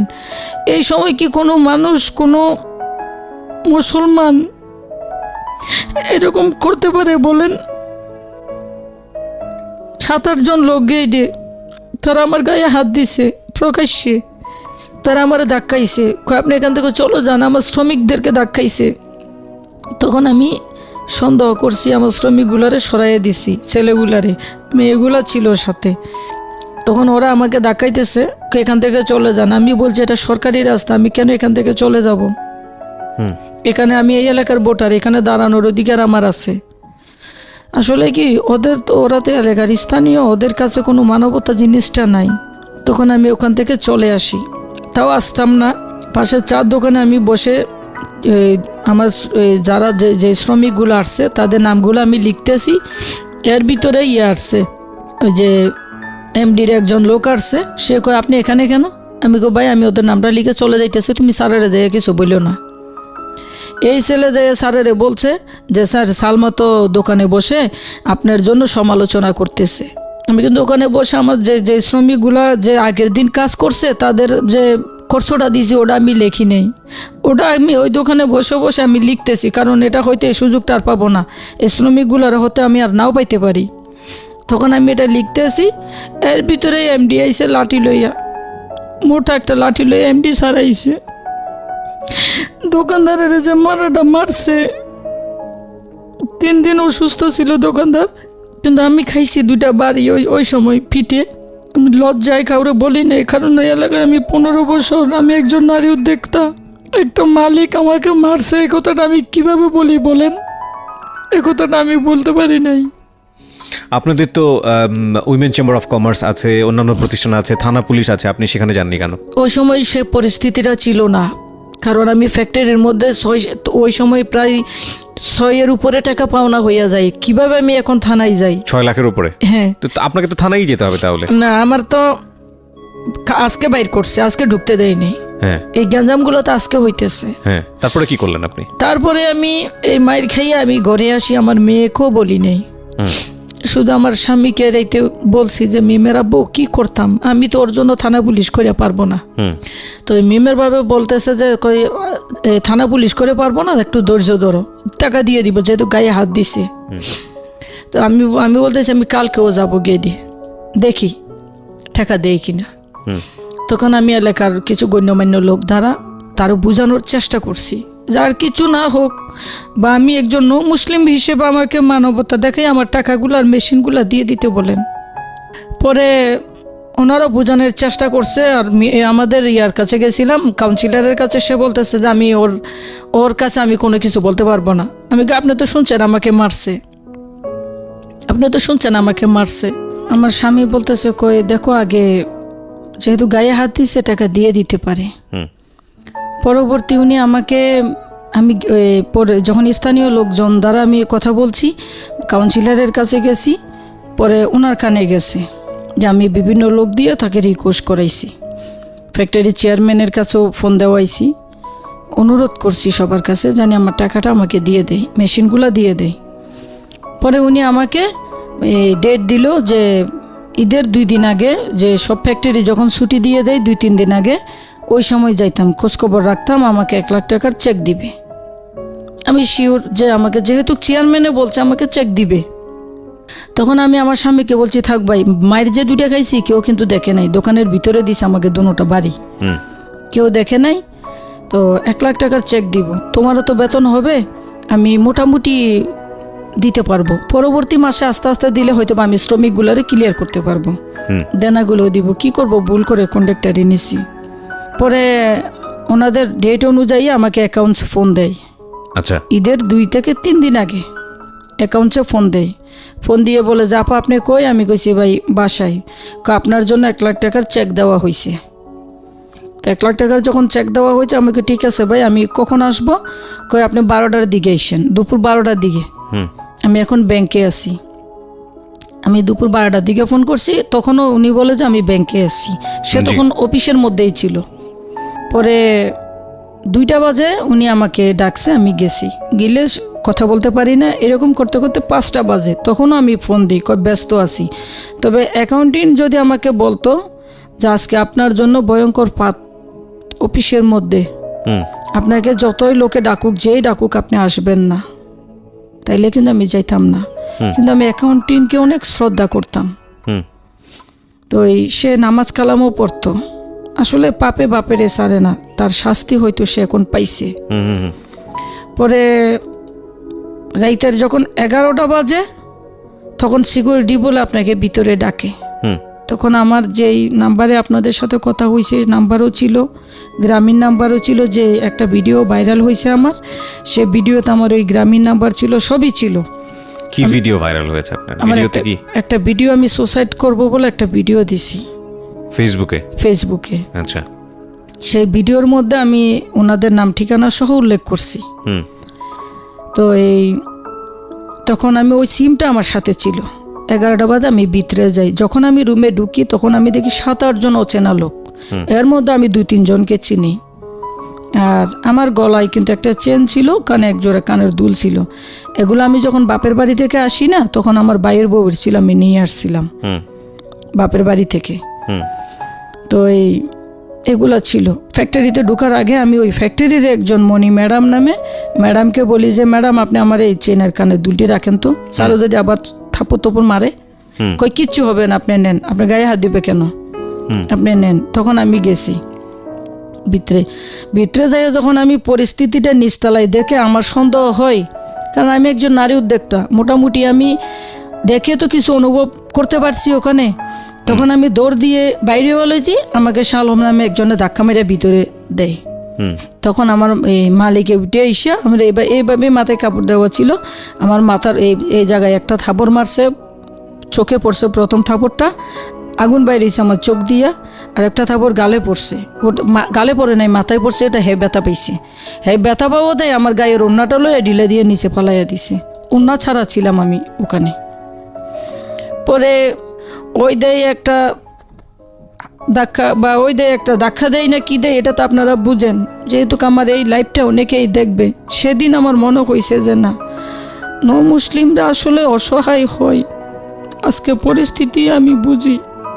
আমার ভিতর অনেক কষ্ট ছিল যে আমি টাকা পাবো, ঠিক আছে, সে তো আমাকে অন্যভাবে শাস্তি দিতে পারতো, সে আমার গায়ে হাত দেওয়াটা আমি মাইনে নিতে পারবো না।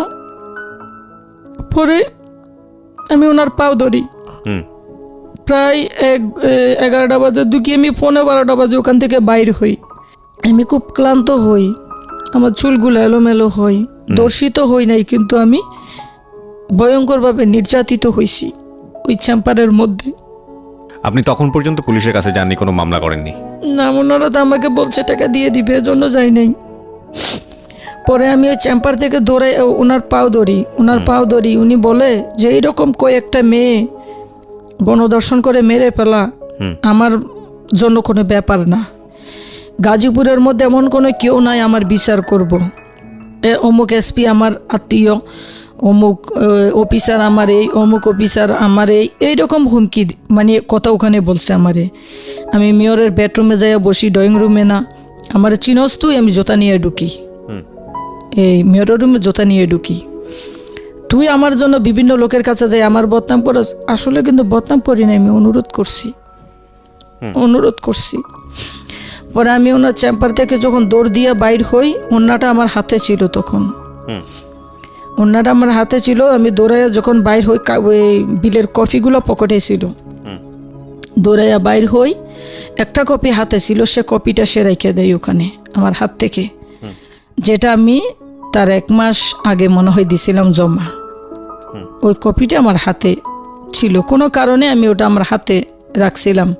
কি কারণে জানি, আমি শ্রমিকদের সাথে একটা হিসাব মিলাবো বা এইরকম কি জানি একটা কারণে আমি হাতে রাখছিলাম। ওই কাগজটা রেখে দেয়। ভাগ্য ভালো আমার পকেটের কাগজগুলো তারা খেয়াল করতে পারে নাই, যদিও তারা আমাকে বা বিভিন্ন জায়গায় হাত দিছে বা ইয়া করছে, কিন্তু আমার এই যে পায়জামার এখানে যদি হাতটা পড়তো তাহলে আমার এই কপিগুলো গেলেই কিন্তু আমার প্রমাণ শেষ হয়ে যেত। তো আমার একটা কপি তাদের হাতে চলে যায়, 1,33,200 কত টাকা জানি সেই বিলটা আমি পাই নাই। পরবর্তী এই দৌড় দিয়ে যখন বাইরে হই, অন্যটা হাতে নিয়ে সিকিউরিটি খেয়াল করছে। সিকিউরিটিকে আপনি দৌড় দিলেন কেন? আমি আপনি গেট খুলেন, স্যারের যাইতে বলছে আমাকে, আমার বাসায় সমস্যা হয়েছে। তখন আমি বাইরেই, আমি বাসায় আসি না। আমার স্বামীকে একটা ফোন দিই, ফ্যাক্টরি থেকে না হইলেও আমি 500 গজ দূরে যাইয়া ফোন দিয়ে আমি বললাম যে আমি থাইকা নাই সুখ, মরলো নাই দুঃখ, জীবন যুদ্ধে বহুত যুদ্ধ করছি, কিন্তু তোমার বেতনটা কেন এত কম? যে বেতনে তুমি আমার সংসারটা চালাইতে পারো না, যার কারণে আমার কাজ করা লাগে। বাচ্চা দুটো নিয়ে তুমি ভালো থেকেও, আমি যদি কোনো অপরাধ করি তুমি আমার ক্ষমা করে দিও। এই বলে আমি বোটবাজার জাজর হইয়া আমি ওইদিকে একটা রেল স্টেশন পাই। আমি রেল স্টেশনে গিয়ে, আমি রেল লাইনে গিয়ে আমি শুয়ে থাকি। তখন আমার ওখানে আমি একটা কাগজে লিখছিলাম, পকেটে যে বিল, একটা বিলের উপরে লিখছিলাম যে আমার মৃত্যুর জন্য কেউ দায়ী না, আমার কপালের দোষ। এভাবে একটা কাগজ আমি হাতে নিয়ে, আর আমার বাচ্চাটার কথা আমার মনে আছে, ওই সময় আমার স্বামীকে কল দিছি। ট্রেনের আওয়াজ শুনে ওইও অস্থির হয়ে গেছে, বাচ্চাটা খুব কাঁদতেছে, তুমি ঘরে চলে আসো। কিন্তু আমার কাছে একটা আঘাত পাইছি, উনি মুসলমান হয়ে উনি কিভাবে আমার এভাবে মারে। পরে ওখানে কতটি লোক চার দোকান থেকে দৌড়াই এসে আমার ট্রেনে নিয়ে আসে।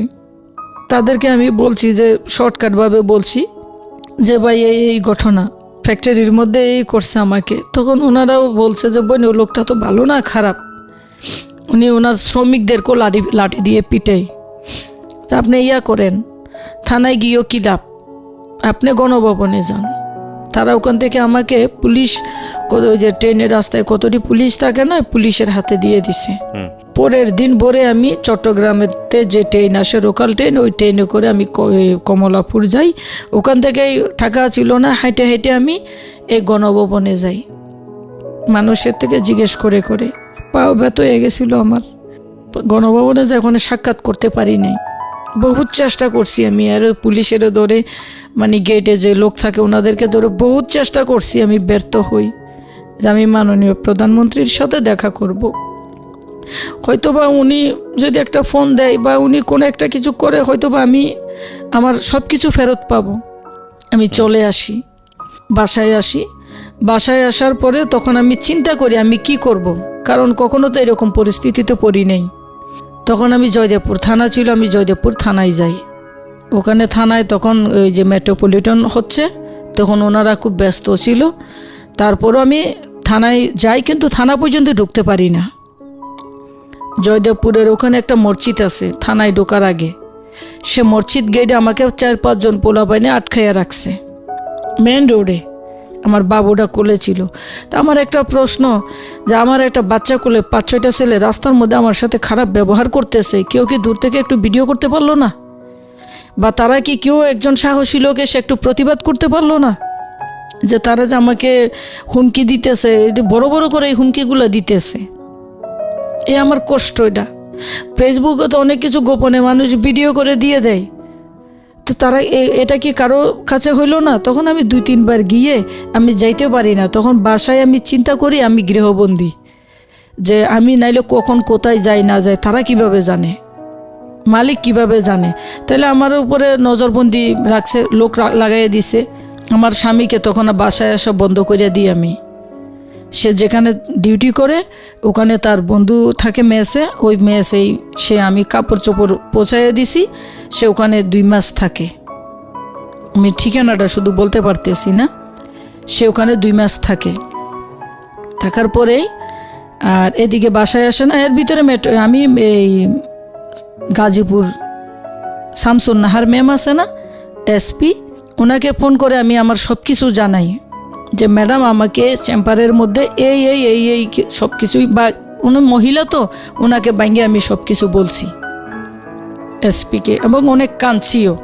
তারপরে যে ওনাকে আরও বলছি যে আমি আমার এই মেয়ে 13 বছর বয়স চলে, সে আমার পিছে পিছে গেছিল ফ্যাক্টরির গেটে।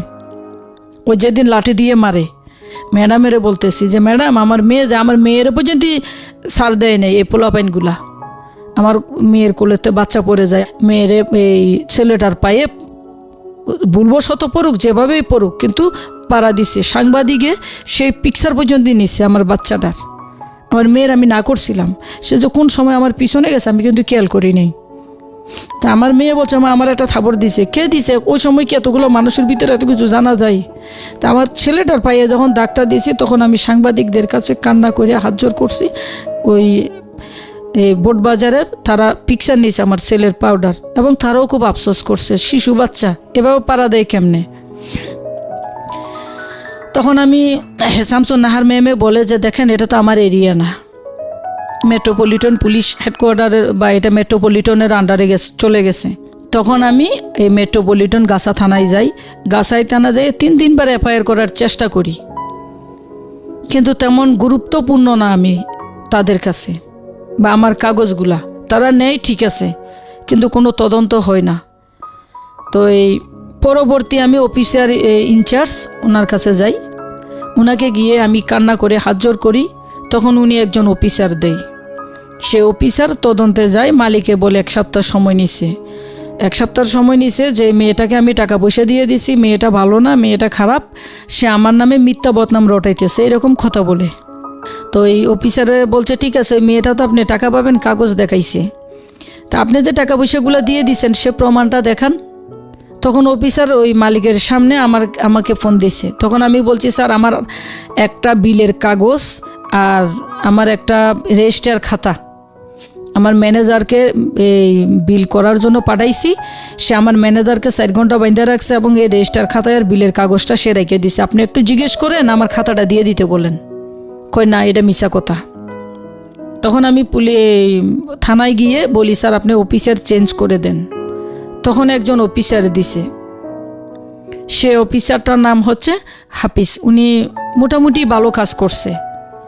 এই হাফিজ স্যারে আর সৌদি আরবের এক জনগণের নাসির ভাইয়ের মানে মাধ্যমে আমি ওনার ফ্যাক্টরিতে পুলিশ নিয়ে 2 জন মিডিয়ার লোক নিয়ে আমি আমার মেশিনগুলো উদ্ধার করি।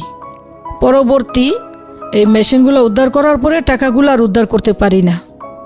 তখন আমি আমার ফেসবুক থেকে অনলাইনের সহযোগিতা নিই।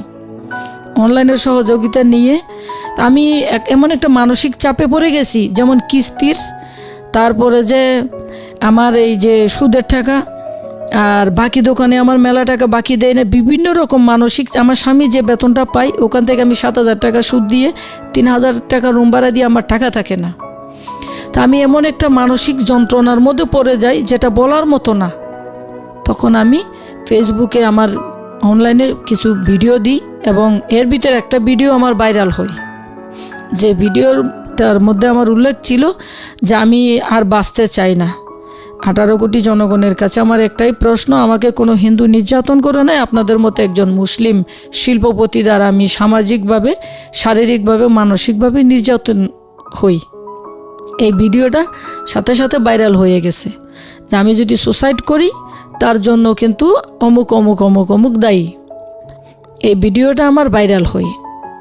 তারপর আমার জন্য সাইবার ক্রাইমে উনি মামলা করে, আমার মালিক সাইবার ক্রাইম থেকে আমাকে ফোন দেওয়া হয়। সেখানে আমি বলি যে আমাকে আর মানসিক চাপ দিয়ে না, অলরেডি আমার মাথার সমস্যা, আমি সকালে কি দিয়ে ভাত খেয়েছি দুপুরে মনে থাকে না, বা আমি এখন আমার কোনো কিছু মনে থাকে না, আমার মাথাটা 24 ঘন্টা ব্যথা থাকে। আমি এই কাগজ নিয়ে আসছি এখানে, আমি কতবার ডাক্তার দেখাইছি মাথার, আমি আশা করি নাই যে আমি খুব ধর্মকে ভালোবেসে কিন্তু আমি ইসলাম ধর্ম গ্রহণ করছি, কিন্তু ইসলাম ধর্মের একজন লোক আমাকে এভাবে অত্যাচারিত করবে এটা আমি কল্পনাও করি নাই। আমি 7-8 বার পুলিশ হেডকোয়ার্টার গেছি, আমি দুদক কার্যালয়ে গেছি, তারপরে যে আমি বহুত মিডিয়ার হেড অফিসে গেছি, কিন্তু শিল্পপতি তো তার জন্য কোনো করে না, মানে কেউ অগ্রসর হয় না। তা আমাকে অনেকেই বলছে প্রবাস থেকে যারা প্রতিবাদ করে বা ভালো ভালো ব্যবসা করে, এ ধরনের কিছু ভাইয়ে আমাকে বলছে আপনি FM রেডিওতে যান, আপনি FM রেডিও, আমার ওই ভিডিওর মধ্যে আমার নাম্বার দেওয়া আছে, আপনি FM রেডিওতে যান।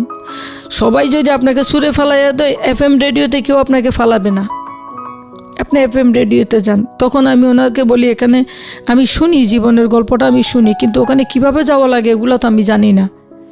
তো আমাকে 100 মতো শুধু কমেন্ট করছে আমার আগের আইডির মধ্যে, আপনার কথা বলছে, আর বলছে ওনারা ওখানে আমাকে কমেন্টে লিখছে যে 1,26,00,000 প্রবাসীর অনুরোধ আপনি FM রেডিওতে যান, এই কথাগুলো ওখানে জানাবেন, যা আমাদের অনুরোধে আপনি আজকে ওনাদের কারণে কিন্তু আমি এ পর্যন্ত আসছি। আর এখানে আপনি এখানে জানালে কি হবে, আপনার কি মনে হয়েছে? এখন আমার মনে হচ্ছে কি, আসলে আমার এখন যে বর্তমান পরিস্থিতিটা, আপনি থানা পুলিশ করার পর ওটা কি করছি, হয়েছে? মামলাও করছি, কোর্টসত্তরও মাইর খেয়েছি আমি, তার জন্য 4 ঘন্টা হাকিমে তাদেরকে আটকেও রাখছে। আপনি মনে হয় খেয়াল করতেছেন আমার কথা কিন্তু মাঝে মধ্যে এলোমেলো হয়ে যায়, এটা আমার একটা মানসিক চাপ হয়ে গেছে। আমি মাথার ডাক্তার দেখেছি 2-3 বার, আমি আপনার এই চেয়ারে বসা, কিন্তু আমার পিছনে পুরা ব্যথা। আমি 10-15 দিন আগে স্ট্রোক করছিলাম। মানে আপনি টাকাটা তুলতে পারেননি শেষ পর্যন্ত? না, এখন দেখেন আমি আপনাকে যে কথাটা বলি সেটা হচ্ছে যে আপনি বলেছেন, আপনার কথাগুলো আমরা প্রচার করেছি, বাট আমাদের অনুষ্ঠানের নিয়ম অনুযায়ী এটা আমরা সবসময় বলি, আমাদের ডিসক্লেইমারের জায়গাতেও আছে, এটা একপাক্ষিক কথা, এবং এই একপাক্ষিক কথার জায়গাতে এটা সত্য না মিথ্যা সেই জাজমেন্টে আমরা কখনোই যাই না, কারণ আপনি যাদেরকে নিয়ে বললেন তাদেরকেও এখানে অনেক কিছু বলার আছে, এবং সেই জায়গাটাও আমরা ওপেন রাখি সবসময়। আমরা বরং এটাকে, যদি আপনার গল্পটা যিনি বিশ্বাস করবেন সেই জায়গাটা থেকে বলতে পারি, যদি কেউ ধরেন শুধু কে দোষী কে নির্দোষ সেই জায়গাটার বাইরে গিয়ে, এটা একটা নির্মমতার গল্প, এটা একজন মানুষের ফাইট করার গল্প, সেই জায়গাটা থেকে যদি কেউ শুনতে চায় তাহলে এই গল্পে অনেক কিছুই শেখার মতো আছে। আর যেহেতু আপনি মহামান্য আদালতের শরণাপন্ন হয়েছেন, এটা একটা মামলাধীন ঘটনা, মামলা হয়েছে, মামলা চলছে, আপনি নিজেও ফেসবুকে এসে এ ধরনের কথা বলেছেন, কি হয়েছে না হয়েছে। কতদিন আগে করেছেন এটা? ভিডিওটা দিছি 3 মাস হয়, আর মামলা করছি প্রায় 6-7 মাস হয়, এখানে ডেট লেখা আছে। আচ্ছা, তো তার মানে আপনার মামলাটা এখনো ম্যাচিউর হয়নি, আপনার মামলা হয়তো তদন্ত চলছে, কি হয় না হয় সেটা আপনি পরবর্তীতে জানতে পারবেন। তো আমরা আইন এবং মহামান্য আদালতের উপর শ্রদ্ধা রেখে আমাদের অনুষ্ঠানে এই ধরনের কেস আসলে আমরা সবসময় এই কথাটাই বলি, আদালত যে সিদ্ধান্ত দেবেন যখন দেবেন সেটাই আসলে চূড়ান্ত রায়, এটার বাইরে তো আর কিছু বলার থাকে না। তো সেই জায়গাটি থেকে আমরা আস্থা রাখতে চাই। কিন্তু আপনি যে গল্পটুকু বললেন, এই গল্পের জায়গাটাতে আমি একটা জিনিস পজিটিভ দেখেছি, যে জীবন যুদ্ধে আপনি হার না মানানো একজন মানুষ, এবং আপনি ভালোবেসেছেন, আপনি ভালোবেসেছেন আপনার ধর্মকে, আপনি ভালোবেসেছেন আপনি যেভাবে চলতে পছন্দ করেন, কাউকে হিট না করে, নীতি নৈতিকতা বিসর্জন না দিয়ে নিজের মতো করে। কিন্তু চলতে ফিরতে গিয়ে আপনি বড় রকমের একটা বাধার শিকার হয়েছেন। সেটা হলো যে পরিশ্রম করেছেন, সেখানে আপনার ন্যায্য মজুরি পাওয়ার কথা, এই অর্থগুলো আপনার পাওয়ার কথা, আপনি সেটা পাননি। যে কোনো রাস্তাতে গিয়ে আপনি সেটা আপনার হাতের কাছে এখনও আসেনি। কিভাবে চলে এখন আপনার দিন? আমি কালকে রুম চেঞ্জ করছি। সত্য কথা কি জানেন, আমি আপনার এখানে আসছি, আমি রান্না করি নাই, আমি খুব কষ্টে আছি আর কে চালাইতে পারতেছি না। আমার এটা আপনার অনুষ্ঠানটা অনেক ভালো ভালো লোকে দেখে, এখন আমার পরিস্থিতি খুব ভয়াবহ, যা আমি এখন হাজার চেষ্টা করেও পারতেছি না। আর মামলাও চালাইতে আমি হিমশিম কাচ্ছি। আমার পক্ষে সম্ভব হচ্ছে না আমি একটা বা মিনি গার্মেন্টস দিব, বা আমি পুনরায় আগের জায়গায় ফিরে যাব, যেহেতু আমাকে এখন সে পুরা নিঃস্ব করে দিছে। আপনি চাইলেও এই এলাকায় বা স্থানীয় কয়েকজনের সাথে আপনি কথা বলতে পারেন, আমার মতো আরও নির্যাতিত আছে। হয়তো কারো তাদের দুটো ঘর আছে, একটা ঘর ভেঙে দিছে, একটা ঘর তাদের আছে, কিন্তু আমার তা কিন্তু নাই। আর আমি নিজের পায়ে নিজে দাঁড়াতে পছন্দ করি, আমি অন্যের উপরে নির্ভরশীল না। আর যেহেতু আমি একজন নারী উদ্যোক্তা, আমি চাই আমার এটা অন্যভাবে যদি কেউ আমাকে ক্ষমতা প্রয়োগ করে বা সঠিক একটা আইনিভাবে আমাকে এটা একটু সমাধান করে দিত। বর্তমানে আমার বাচ্চাগুলো আমার দেখতে মন চায় না। আমি আজকে বুঝি একজন মা কেন সন্তান মারার পরে আত্মহত্যা করে। জানেন, সন্তানগুলো আমার অনেক প্রিয়, আমি মরার পরে যদি আমার সন্তানগুলো কষ্ট পাই, এই জন্য। আচ্ছা, আমি আপনাকে সবকিছুর বাইরে কিছু প্রশ্ন করতে চাই। বলেন। আপনি যেভাবে নিজের কাছে হেরে গেছেন, 6 লাখ টাকা আপনার জন্য অনেক টাকা, কিন্তু আপনি তো এটা বিশ্বাস করেন যে 6 লাখের বাইরেও জীবনটা অনেক বেশি মূল্যবান। কিন্তু আমার তো এখন সে পরিস্থিতিটা নাই। আমার কি এখানে ভাই বেরাদার আছে? 6 লাখ গেছে, তোরে আমি আবার ছোট করে একটা দোকান নিয়ে দিবা, মিনি গার্মেন্টস দিই, কাজ জানো। আমি একটু বলি আপনাকে, একটা যেটা হচ্ছে যে আপনি ক্লাস 9-এ থাকা অবস্থায় পরিবার পরিজন আত্মীয় স্বজন সবকিছু ছেড়ে ছুড়ে অজানার উদ্দেশ্যে পাড়ি জমিয়েছিলেন শুধু ইসলাম ধর্ম কবুল করবেন বলে। তখন আপনার মধ্যে যে শক্তিটা ছিল, যে সাহসটা ছিল, ক্লাস 9-এর বয়স, আপনার অভিজ্ঞতাও নাই, কিছুও নাই, এটা আরও ভয়ঙ্কর রকমের বয়স আজকের তুলনায়। আপনি সেই সময় যদি এই সাহসটা নিয়ে জীবনে একটা অচেনা উদ্দেশ্যে পাড়ি জমাতে পারেন, আজকে আপনার 2 ছেলে মেয়ে আছে, আপনি কষ্ট করলে কেউ না কেউ আপনার পাশে দাঁড়ানোর আছে, আপনার হাজব্যান্ড বেঁচে আছে, সব কিছুর পরে মাত্র 6 লাখের জন্য আপনি কেন ভেঙে পড়েছেন? আমি বলছি না যে এটা ইনজাস্টিস হচ্ছে না, জাস্টিস হচ্ছে, আমি আপনার জীবনকেন্দ্রিক কিছু কথা বলছি। যে এই 6 লাখ যদি আপনি নাই পান, আইন আদালত যদি এটা 10 বছর সময় নেয় এটা রায় দিতে, তখন হয়তো 6 লাখ টাকার কোনো মূল্যই থাকবে না আপনার কাছে। যদি এরকম হয়, তার মানে কি আপনার জীবনটা থেমে যাবে? এখন আমি পারতেছি না, কারণ এখন আমাকে যেমন ধরেন, এখনকার প্রশ্ন না, আপনি আমার প্রশ্নটা বোঝার চেষ্টা করেন। এটা আমি আপনার জন্য বুঝছি উপকার 6 লাখ হবে। টাকার জন্য কেন আমি ভেঙে পড়ছি। এক্স্যাক্টলি, আপনি এতটা ভেঙে কেন পড়ছেন যে 6 লাখ টাকা না পেলে আপনার জীবনটাই শেষ হয়ে যাবে। আপনার কথা বা আপনার কান্নাকাটি সবকিছু দেখে আমার কাছে মনে হচ্ছে এরকম যে এটা না পেলে আপনার জীবনটাই শেষ হয়ে যাবে। আপনি তো আপনার অতীতকে ভুলে গেছেন। আমার যেটা মনে হচ্ছে কথা শুনে, যে আপনি কি পরিমাণ সাহস শক্তি নিয়ে আপনি ক্লাস 9-এ পুরো পরিবার সব কিছু ছেড়ে ছুড়ে দিয়ে আপনি একটা অজানা উদ্দেশ্যে পাড়ি জমিয়েছিলেন। সেই মানুষটা আপনি আজকে সংসার পেয়েছেন, বাচ্চা কাচ্চা পেয়েছেন, আপনার তো না খেয়ে থাকার মতো অবস্থা না, আপনার হাজব্যান্ড আছে, হ্যাঁ আপনি তো এমন তো না যে আপনার একেবারে পঙ্গু হয়ে গেছেন, 2 হাত আছে, 2 পা আছে, তো পুঁজি করার মতো তো অবশ্য রাস্তা আছে। তো তাহলে আপনি যে কাজ শিখেছেন, আপনি যে বিদ্যা শিখেছেন, সেটা তো আপনার কাছ থেকে কেউ ছিনিয়ে নেয়নি। আর আপনি যদি ধর্মীয় রীতিনীতি অনুশাসনের কথাই বলেন, তাহলে তো এটা আল্লাহই বলে দিয়েছে যে বিপদে ধৈর্য ধরতে হয়। এবং একই সাথে এটাও তো ঠিক যে হোঁচট খেয়ে কোনো জীবনটাই সহজ না। আপনার জীবনে 6 লাখ টাকার সমস্যা আছে, আরেকজনের জীবনে হয়তো 1 কোটি টাকার সমস্যা আছে, আরেকজনের জীবনে হয়তো 10 টাকার সমস্যা আছে, এবং সেটাই অনেক বড় সমস্যা। তো সমস্যা মুক্ত কোনো জীবন না। কিন্তু আমি যে জিনিসটা মিস করছি আপনার মধ্যে, যে ক্লাস 9-এ থাকা অবস্থায় আপনি যে পরিমাণ সাহস নিয়ে সামনের দিকে আগালেন, ওই জিনিসটার মিসিং কেন? আপনার তো সেই অর্থে তেমন কোনো বয়সও হয় নাই। এখন আমি এই টাকার জন্য ভেঙে পড়ছি কেন? আমার প্রতি মাসে আমার সুদের টাকাটা দেওয়া লাগে, তারা আমাকে মাপ দেয় না। তারপরে যে আমার শ্রমিকগুলা প্রতি মাসে আমার বাসায় আসে, 15 দিন পরেও আসে। আজকে 5 জন আইলো, পরে সপ্তাহে 5 জন আইলো।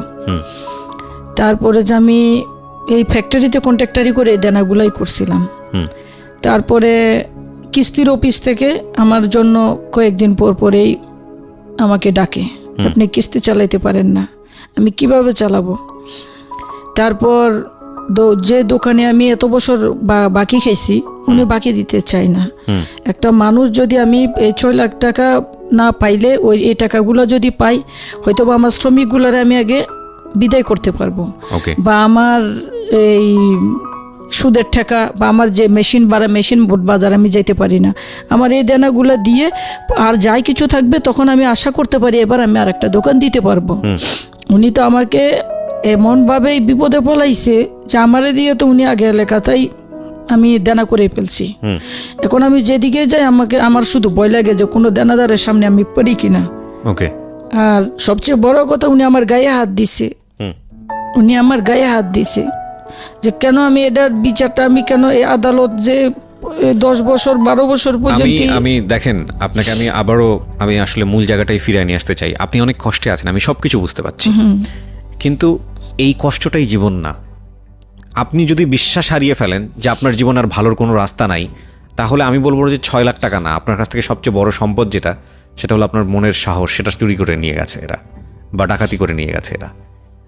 আপনি যদি বিশ্বাস করেন যে আপনি ঘুরে দাঁড়াতে পারবেন, এবং যে ঘটনা আপনার জীবন অতীতে ঘটেছে অলরেডি, তাহলে সৃষ্টিকর্তা আপনার পাশে দাঁড়াবে। আমি সেই জায়গাটায় নক করতে চাই। আপনি একজন মা, আপনার সন্তান আছে, কটা সন্তান? আমার দুটো বাচ্চা আছে। আপনি ফেসবুকে লাইভ করেছেন, ফেসবুক লাইভ নিয়ে আমার একটু কথা আছে।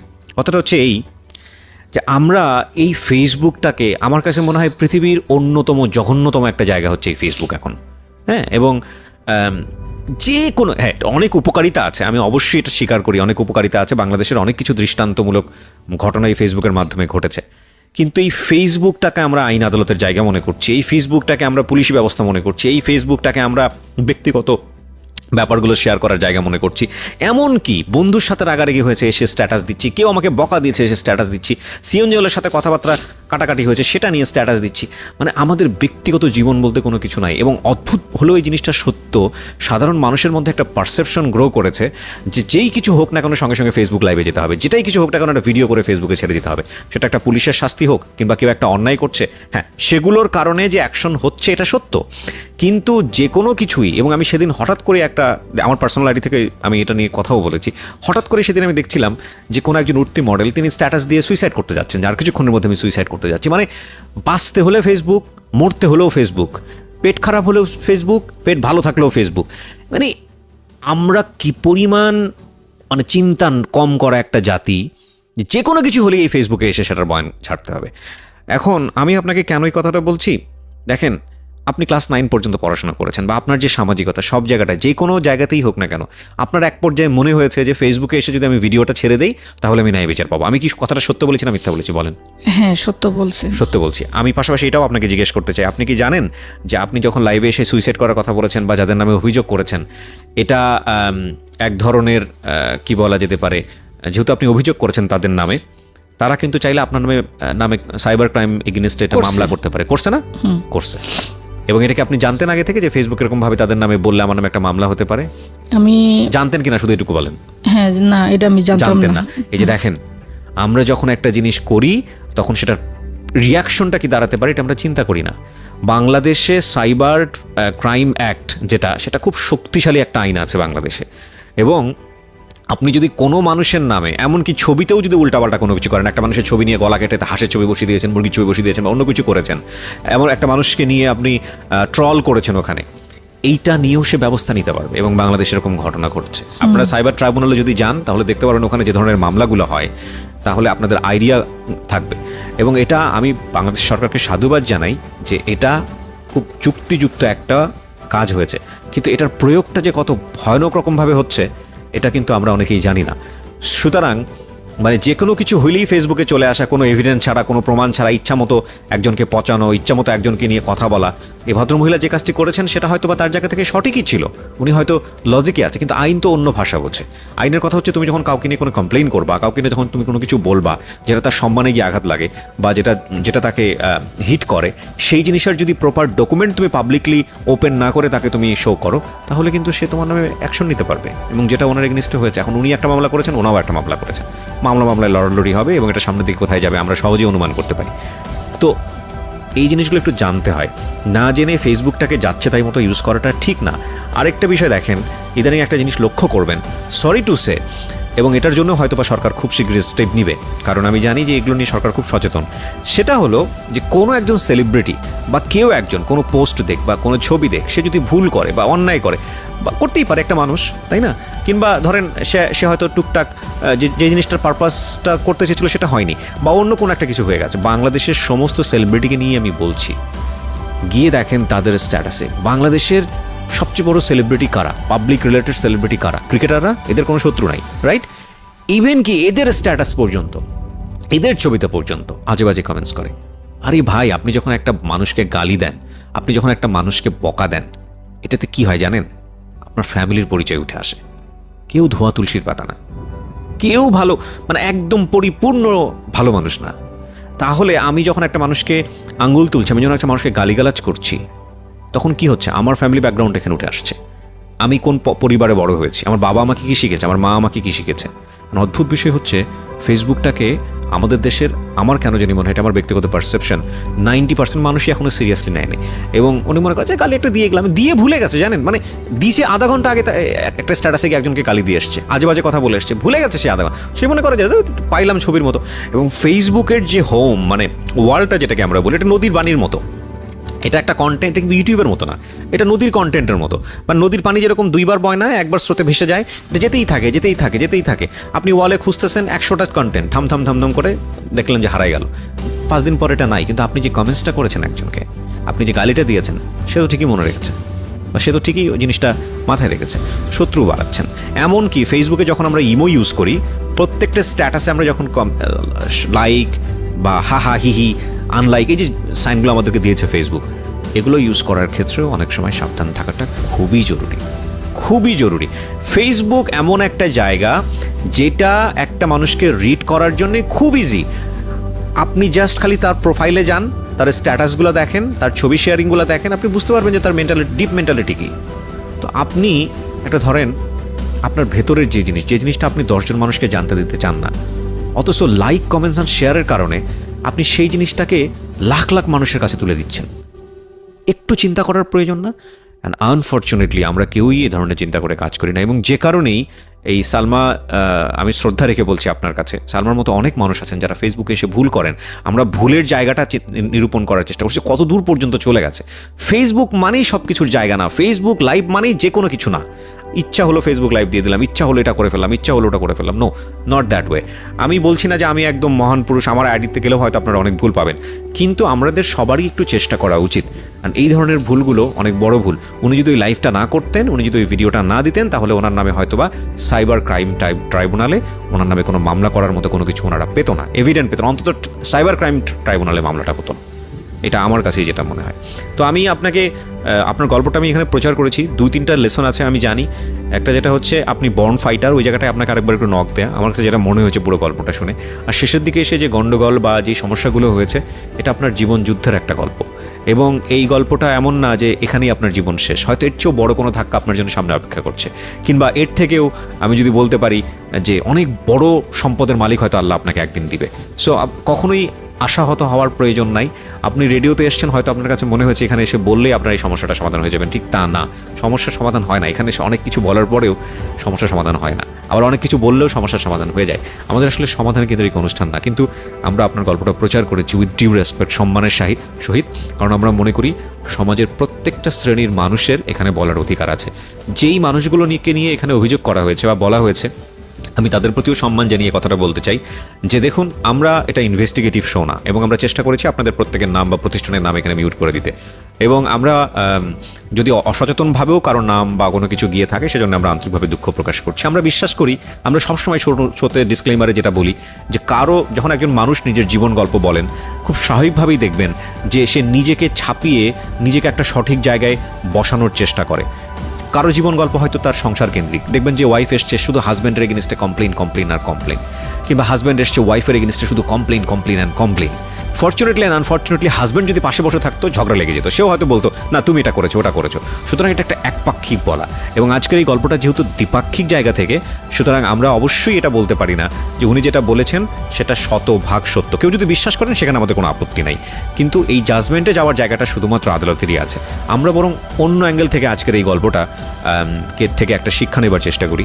একটা যেটা হচ্ছে যে একটা মানুষ যেন কখনো গিভ আপ না করে, কখনো যেন হেরে না যায়। আমরা বরং অপেক্ষায় থাকবো সালমার জন্য, সালমাই তো আপনার নাম, সালমার জন্য অপেক্ষায় থাকবো যে ওনার পুরার পরের জীবনটা এত বেশি বুস্ট আপ হয়, এত বেশি ভালো হয় যে উনি আরও একদিন আসবে জীবন গল্পে, যে আজকের দিনের এই ঘটনা ওনাকে 5 বছর পরে অন্য একটা জায়গায় নিয়ে গেছে, উনি ভালো আছেন এবং সে কথাটা বলতে আসবেন। আমরা বরং এই জায়গাটা থেকে আজকের গল্পটা শেষ করতে চাই, এবং একই সাথে আপনাদেরকেও এই কথাটা বলতে চাই, দেখুন ফেসবুক এটাকে আপনারা অনেকেই খেলনার ছল মনে করেন, অনেকেই মনে করেন যে এটা আসলে ইচ্ছা মতো যেমন খুশি তেমনভাবে ব্যবহার করা যায়। ইভেন আমারও অনেক সময় টুকটাক ভুল হয়ে যায়। আমি সেই জায়গাটা থেকে আপনাদেরকে একটা কথাই রিকোয়েস্ট করতে পারি যে এটাকে সিরিয়াসলি নেওয়া উচিত। অন্তত ব্যক্তিগত যে কোনো বিষয় শেয়ার করার আগে আপনাকে অবশ্যই চিন্তা করতে হবে যে আমি আসলে কোন জায়গাটা থেকে বিষয়টা শেয়ার করব, এবং শেয়ার করার পরের ইম্প্যাক্টটা কী দাঁড়াবে। যারা এতক্ষণ আমার সঙ্গে আছেন তাদেরকে আরও একবার মনে করিয়ে দিচ্ছি, আপনারা শুনছেন প্রাণ মিস্টার ম্যাঙ্গো ক্যান্ডি প্রেজেন্স জীবন গল্প। আজকের মতো এখানেই শেষ করছি প্রিয় শ্রোতা। যারা এতক্ষণ আমার সঙ্গে ছিলেন তাদেরকে ধন্যবাদ জানিয়ে আজকের মতো শুভরাত্রি।